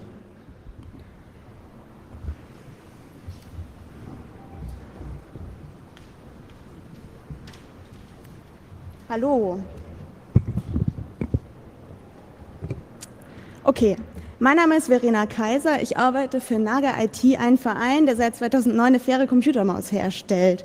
Und mit dem Talk will ich noch mal kurz auf die Branche aufmerksam machen, die all die Dinge, die wir hier so selbstverständlich und so gerne nutzen, um unser Leben besser zu machen und mit denen es so viel Spaß macht, rumzuspielen, zu beleuchten. Okay, für viele wahrscheinlich nichts Neues. Ich umreiße es trotzdem noch mal kurz. In der IT-Branche haben wir es mit vielen Menschenrechtsverletzungen zu tun. Meistens geht es schon dabei los beim Rohstoffabbau, über die Weiterverarbeitung hin zu Bauteilen bis hin zur Endmontage. Werden einfach Menschen ausgebeutet und müssen teilweise unter lebensgefährlichen Bedingungen arbeiten. Tja, und in der IT-Branche, also mit den ganzen Elektrogeräten, ist es leider nicht so wie bei Kaffee oder Kakao, wo wir mittlerweile faire Alternativen haben. Und deshalb hat die Gründerin von Naga IT, Susanne Jordan, 2009 entschieden, endlich mal ein Produkt auf den Markt zu bringen, das so fair es geht hergestellt wurde. Da hat sie sich die Maus ausgesucht und einfach mal eine aufgeschraubt, reingeguckt, festgestellt, ach, eigentlich sind da gar nicht so viele Dinge drin, das wird schon irgendwie möglich sein. Das ist jetzt aber das Bild unserer Lieferkette derzeit. Die gibt es von Anfang an und die wird einfach immer transparent gehalten und stellt eben dar, was alles in unserer Maus drin steckt. Wir kaufen quasi die Bauteile ein und lassen die dann zusammenmontieren in einer Firma bei einer Firma in Regensburg. Genau. Wir sehen also, dass wir es hier mit sehr vielen Akteuren zu tun haben und jeder Kasten da ist also gleichzeitig ein Arbeitgeber, aber eben auch ein Nadelöhr für uns, weil wir kommen quasi von oben, also wir kaufen Produkte ein und müssen dann bei denen bei uns sind das viele kleine und mittelständische Unternehmen in Deutschland und Europa, die eben noch Bauteile produzieren selber und bei denen fragen wir danach, wo habt ihr eure Sachen her, unter welchen Bedingungen sind die hergestellt, sofern sie es wissen. Das sind also Nadelöhre für uns und wir sind immer darauf angewiesen, dass die Leute die Infos rausgeben und auch selber ein Interesse daran haben, dass die Dinge, die sie einkaufen, fair produziert sind. Unser Einfluss sinkt dabei leider exponentiell, weil wir sind nur ein kleiner Laden von ungefähr 5 bis 7 Mitarbeitern und die kleinen und mittelständischen Unternehmen, mit denen wir zusammenarbeiten, sind viel größer als wir, aber die wiederum sind auch viel, viel kleiner als die Zulieferer, mit denen sie zusammenarbeiten. Ja, und weil das so ist, habe ich hier ein Anliegen. Wir sehen einfach immer noch auf der Landkarte, dass es ganz wenige Initiativen gibt, die versuchen, Elektrogeräte fair herzustellen. Also es gibt das Fairphone, kennen wahrscheinlich alle, Naga IT ist vielleicht auch noch ein Begriff, dann gibt es noch den fairen Lötdraht von Verlötet und damit hört es aber leider auch schon auf. Weil die anderen viel mehr sind, viel größer und viel mehr Einfluss haben, dachten wir, okay, es wäre eigentlich cool, diese Waage ein bisschen umzudrehen und daran weiterzuarbeiten, dass wir eben wieder mehr Einfluss kriegen. Und deshalb suchen wir, und da finden sich vielleicht welche unter euch, wir brauchen Leute, die Bock haben, auch andere IT-Produkte herzustellen, die so fair wie möglich sind. Leute, die Bock haben, bei uns entweder mitzuhelfen. Zum Beispiel werden wir total oft gefragt, so, ja, warum macht ihr keine ergonomische Maus oder warum habt ihr keine Gaming-Mäuse so? Ihr könnt ja mal ein Gehäuse entwickeln, wenn ihr Bock habt oder setzt eine faire Tastatur auf oder fragt eben, so wie ihr uns fragt, warum macht ihr keine Gaming-Maus, fragt doch mal die Großen, warum sie eigentlich keine fair produzierte Maus herstellen. Genau, das ist unser Anliegen. Für Leute, die nicht so in der Maker-Szene unterwegs sind, würden wir uns aber auch zum Beispiel auch freuen, wenn es eben durch diesen Nachfrageaspekt, also für diesen Nachfrageaspekt irgendwie Kampagnen aufgesetzt werden. Also, keine Ahnung, irgendeine Postkartenkampagne an alle wichtigen Akteure in der IT-Branche, um eben Aufmerksamkeit auf dieses Thema zu lenken.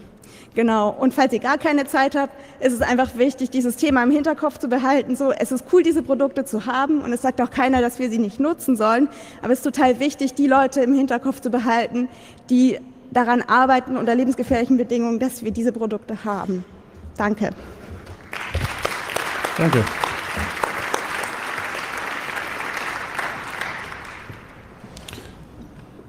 Dann geht es weiter mit QR-Codes, Offline-QR-Generator.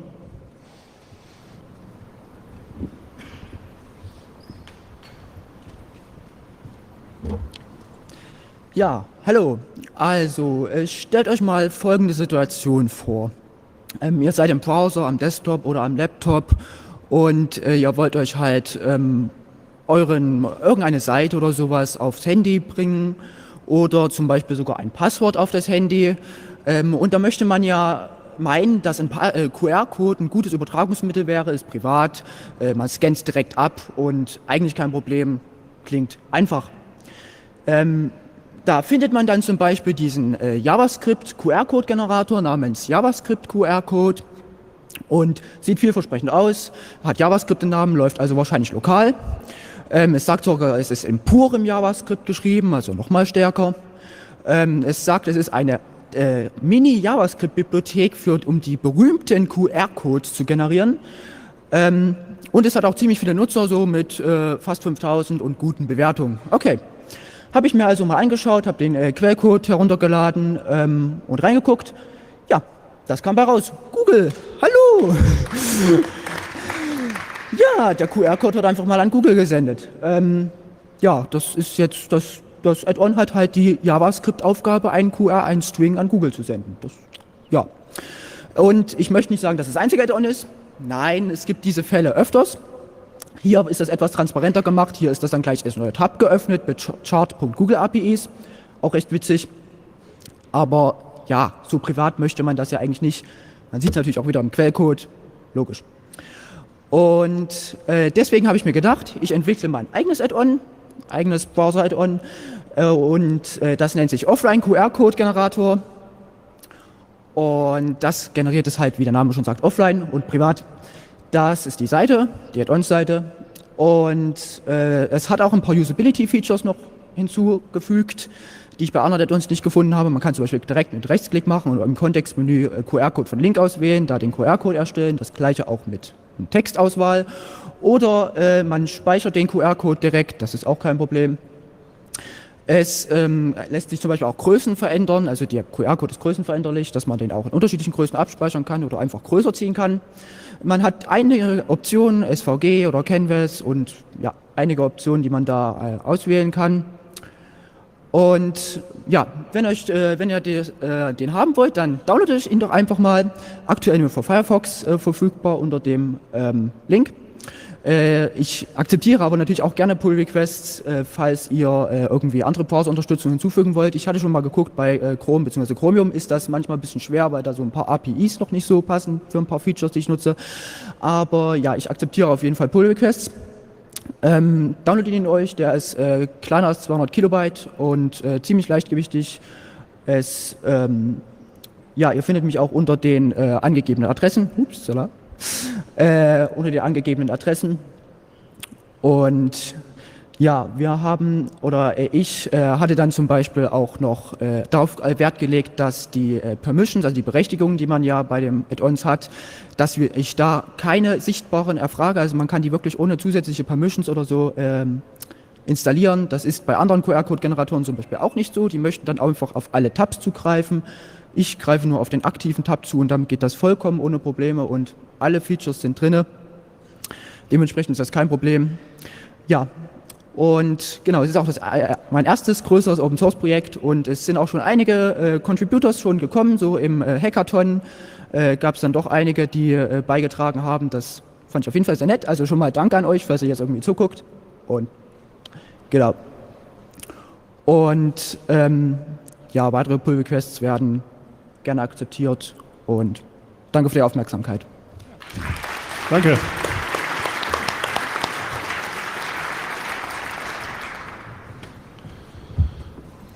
So, dann kommt Digitalisierung in der Medizin.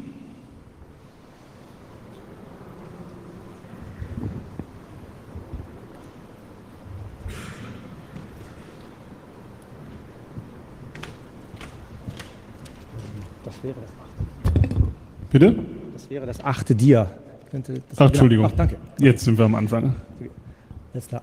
Ja, mein Name ist Stefan Streit. Ich bin Arzt. Ich spreche als Berichterstatter aus der Praxis, aus der Arztpraxis. Ärztliche Versorgung findet in einem hochregulierten Raum statt und hier machen Behörden und Politik die Spielregeln. Das E-Health-Gesetz sagt, liebe Ärzte, schließt euch bitte ans Internet an, damit ihr die Telematikstruktur nutzen könnt.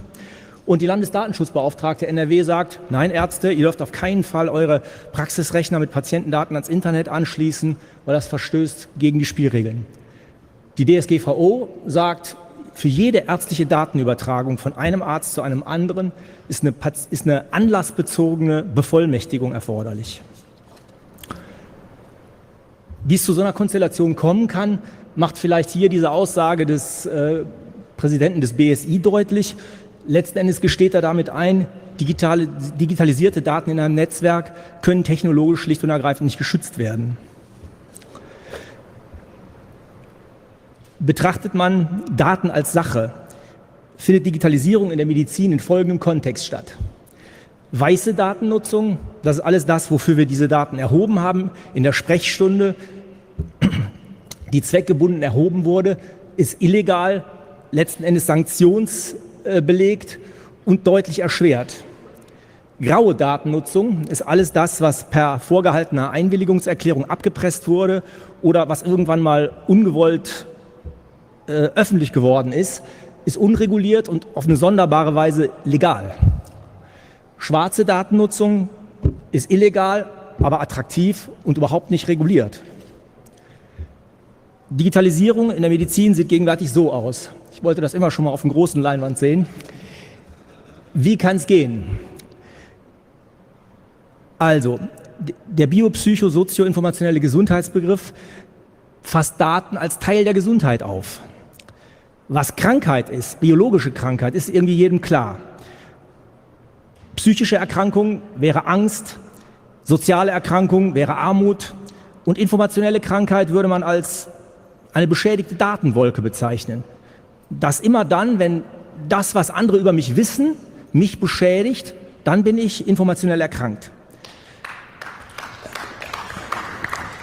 Der biopsychosoziale Gesundheitsbegriff nach Ture von Uexküll ist ein etabliertes, lang geübtes Konzept in der Medizin. Wenn man den ergänzt um die informationelle Unversehrtheit, kommt man eben zu diesem biopsychosozio-informationellen Gesundheitsbegriff, den ich hier zur Diskussion gestellt habe. Das Konzept ist in der Langversion begutachtet worden und steht veröffentlicht auf der Homepage des Instituts für Sozialstrategie. Wenn man diesen Gesundheitsbegriff akzeptiert, dann kommt man ganz schnell dahin, dass Gesundheitsdaten eben auf keinen Fall Sachen sind, sondern Persönlichkeitsanteile. Und Persönlichkeitsanteile, die sind unabteilbar von der Person.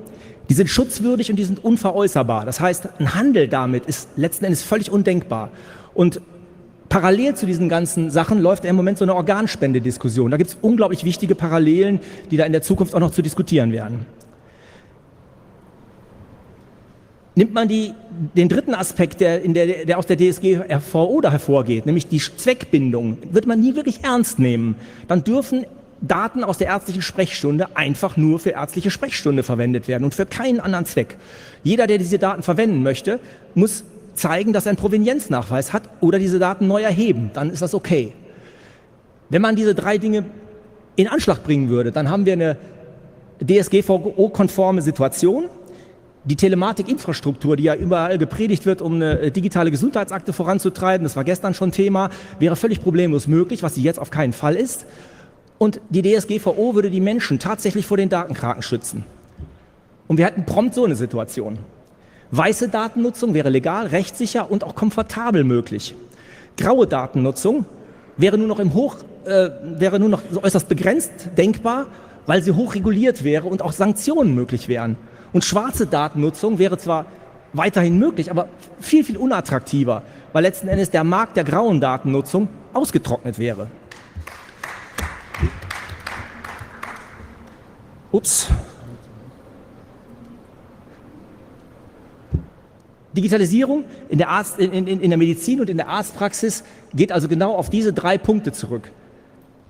Das ist der derzeit einzig praktikable und bekannte Ansatz, wie man Digitalisierung in der Medizin durchführen kann. Was wir erreichen müssen, ist, dass gelebte Digitalisierung unsere Gesellschaft beflügelt. Dazu müssen wir Kontextfaktoren wie den Gesundheitsbegriff und den Eigentumsbegriff an die digitale Realität anpassen. Wenn wir das erreicht haben, dann erfaltet Digitalisierung nicht nur ihr technologisches, sondern auch ihr soziales Potenzial. Vielen Dank. Danke. Thank you very much. Then next up is, oder als nächster Talk kommt, Medienkompetenz kann man nicht downloaden.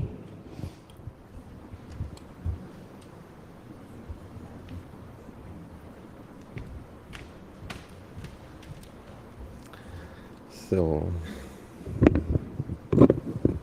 Hallo, mein Name ist Jens Möller.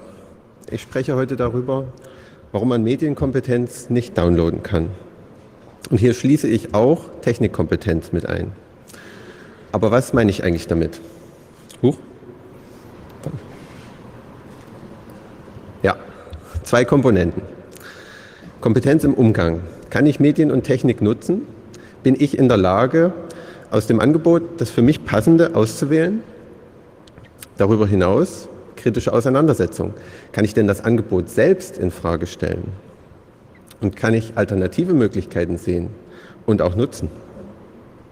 Fehlt die kritische Komponente, bin ich nur Konsumentin. Ich bin entweder mit dem Angebot zufrieden oder ich passe mich an. Merke ich den Unterschied? Die Gestaltung übernehmen andere. Und wir kennen genug Menschen, die gar keinen Bedarf sehen. Die Welt ist ebenso. Wichtig ist also eine Aufklärung, die kritische Auseinandersetzung fördert. Doch wie steht es darum? Frischen wir mal unsere Erinnerungen auf. In den 80er und 90er Jahren waren Computer nicht für alle Menschen greifbar. Es gab eine Einstiegsschwelle, man musste sich selbst Kompetenzen aneignen und Zusammenhänge erforschen. Die Botschaft der Aufklärung damals, Spaß am Gerät. Das heißt, kreativer Umgang mit Technik, Grenzen austesten und überwinden. Aber auch gesellschaftliche Implikationen mit und vordenken. Viel Arbeit. Heute ist die Situation ganz anders. Ein riesiger Technikmarkt, quasi keine Einstiegsschwelle für die Nutzung. Jeder Mensch ist betroffen. Die Gestaltung übernehmen Konzerne. Wie erreichen wir die Menschen? Nur wir senken auch die Schwelle für die Aufklärung. Nach dem Motto, alle können mitmachen und kreativ sein. Ratgeber, die leicht verständlich sind, ansprechend gestaltet und Spielzeuge, Raspberry Pi, Arduino mit endlos viel Zubehör. Statt viel Arbeit haben wir schnelle Ergebnisse. Und damit erreichen wir wirklich viele Menschen, was echt gut ist. Aber die Vereinfachung hat auch einen Preis. Wir erziehen die Menschen dazu, Anleitungen zu befolgen. Es ist ein bisschen wie Malen nach Zahlen. Die Bewusstseinsbildung und die Grenzüberschreitung, die gerät eher in den Hintergrund. Und wir laufen Gefahr, dass wir eben nicht kritisches Bewusstsein fördern, sondern dass aufgeklärtes Handeln eher nachgeahmt wird. Was bedeutet das für uns? Ich sage, Bewusstseinsbildung ist eine soziale Aufgabe, die wir nicht technisch bewältigen können. Wir müssen unseren Bildungsansatz generell in Frage stellen, mit dem Ziel, dass Menschen sich nicht auf das festlegen lassen, was ihnen als KonsumentInnen angeboten wird. Dass sie die Fähigkeit haben und auch die Verantwortung sehen, die Welt mitzugestalten. Ein wirklich hohes Ziel. Doch wir müssen das Rad nicht ganz neu erfinden. Frischen wir noch einmal unsere Erinnerung auf. Vor knapp 50 Jahren hat sich ein Pädagoge aus Südamerika mit genau diesem Thema beschäftigt und Antworten geliefert. Mit der Befreiungspädagogik von Paulo Freire können Menschen erkennen, dass die Wirklichkeit, dass ihre Wirklichkeit für Veränderung zugänglich ist und können so aus der Passivität herauskommen. Es gibt viel zu tun, mehr dazu morgen, denn dazu brauchen wir eure Ideen und Erfahrungen. Wenn ihr schon im Bildungsbereich aktiv seid, Jugend- oder Erwachsenenbildung, oder wenn ihr einfach euch angesprochen fühlt, kommt morgen 17 Uhr ins CCL, Raum 1415. Und da tauschen wir uns aus, wie kritisches Bewusstsein gezielt gefördert werden kann und welche Methoden uns dabei helfen können. Ich freue mich auch über Rückmeldung per E-Mail oder gleich direkt neben der Bühne. Ja. Danke. Vielen Dank. So, dann kommt, baut kleine geile Startups auf. Das ist zeitkritisch, deswegen lade ich das erst, sobald alle da sind. Ja, das ist mit den Skills ein bisschen schwierig. So, überhaupt nicht schwierig. Ich starte mal, ne? Überhaupt nicht. Ja, hallo. Also ich bin Per Aaron de Loon. Meine Freundinnen und Freunde nennen mich Pa de Loon. Aber ich muss immer einen falschen Namen angehen, um Vorträge einzureichen. So, ich probiere mal ein neues Format. Du hast ein Start-up, weil du viel Kohle machen willst oder ein bisschen dabei die Welt verbessern willst und du verhaspelst dich kaum, wenn du versuchst zu erklären, was du da eigentlich machst, weil auch keiner richtige Nachfragen stellt. Du versuchst mit glühenden Augen Keynotes im Familienkreis zu halten. Auf die Nachfrage, wovon du lebst, reagierst du souverän. Bald wird er kommen, der Business Angel. Und dieser Business Angel wird dich nach den Assets fragen, die du zu bieten hast. Du jammerst im Chor mit Regierungsaltmeier, dass den Gründern in Deutschland alles so schwer gemacht wird.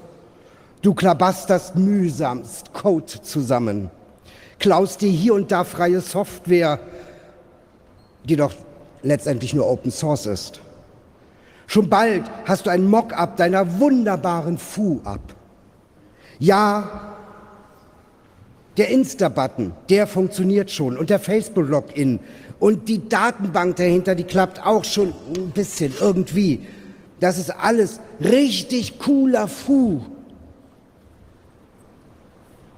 Die Fonts werden übrigens von Google nachgeladen. Übrigens danke dafür den JavaScript-Hinweis. Deine zusammengeswarmte Oberfläche füttert Hunderte, wenn nicht gar Tausende von Tracking-Seiten. Aber es sieht so cool aus. Und du kannst Mate trinken, Dankeschön. Und du hast das verdammte Pech, dass niemand ehrlich zu dir ist, sondern dich ganz lieb bewundert, wenn du ihm deinen Fu zeigst. Denn dein Fu ist eigentlich scheiße. Kein Mensch wird das brauchen und falls du das Pech hast, doch, hast du nichts anderes geschaffen als einen weiteren Datendunstsauger, der organisierten digitalen Kriminalität zuarbeitet. Du willst nämlich nur der Kleindealer auf den Dorfstraßen der digitalen Diaspora sein, der für die Mafia Scheiß um Scheiß digitalen Faschismus verkauft.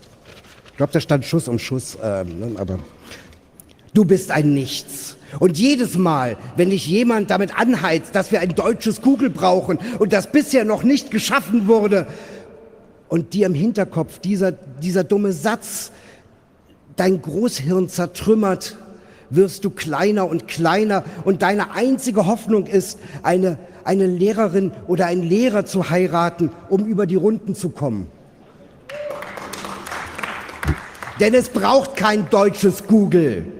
Und man muss es Startups auch nicht einfach machen. Im Gegenteil, macht es euch schwer. Findet heraus, was ihr wirklich könnt. Und vor allen Dingen findet verdammt nochmal heraus, was ihr nicht könnt. Sucht euch Leute, die das können, was ihr nicht könnt. Oder seid der oder diejenige, die jemandem zuarbeitet, der die Führung übernimmt. Seid Allies, um es von eben den Vortrag aufzunehmen. Stürzt euch in eure Steuererklärung, denn ein Business ist nur dann sinnvoll, wenn ihr Steuern zahlt. Lernt die Regeln, sonst kicken sie euch weg, sobald euer Business zu laufen beginnt. Jammert nicht rum, hört nicht auf das Gejammer von Versagern namens Dorothee Bär und Altmaier. Und vor allem macht was Vernünftiges. Denkt euch nicht nur einfach irgendein Scheiß aus. Das hält euch davon ab, das Richtige zu tun. Schaut doch mal, was wirklich gebraucht wird. Ich kann Hunderte und vielleicht Tausende Anwendungen und Dienste aufzählen, die wirklich gebraucht werden. Manchen der hinsiechenden freien Softwareprojekten, also auf Deutsch allen, fehlt nur der richtige Kopf. Schaut euch doch mal auf diesem Kongress um. Schaut doch mal, wo Leute richtig tolle Tools für das gemeinsame Zusammenleben und Arbeiten in einer Gesellschaft konzipieren und an den mangelnden Ressourcen scheitern. Und legt einen Eid ab. Baut mit euren Tools dezentrale Strukturen auf. Unterstützt freie Formate, gebt den Code frei. Pfeift auf die Investoren, die den Schuss nicht gehört haben und Assets sehen wollen. Stürzt euch in sinnvolle Projekte und plant Feierabend und Urlaub mit ein. Vor allem, gebt keine personenbeziehbaren Daten weiter. Wenn ihr nicht selbstgeschriebenen Code verwendet, schnifft eure eigene Software auf seltsame Verbindungen und geht nicht zur Republika, das verdirbt den Charakter. Es sei denn, ihr seid gefestigt in eurem Glauben an das Gute und ihr seid 100%ig sicher, dass euer Business niemals ein Big Brother Award bekommen wird. Vielen Dank. Danke. All right, danke. Thank you. So this is the end of the first lightning talk session. We'll see you tomorrow, same place, same time.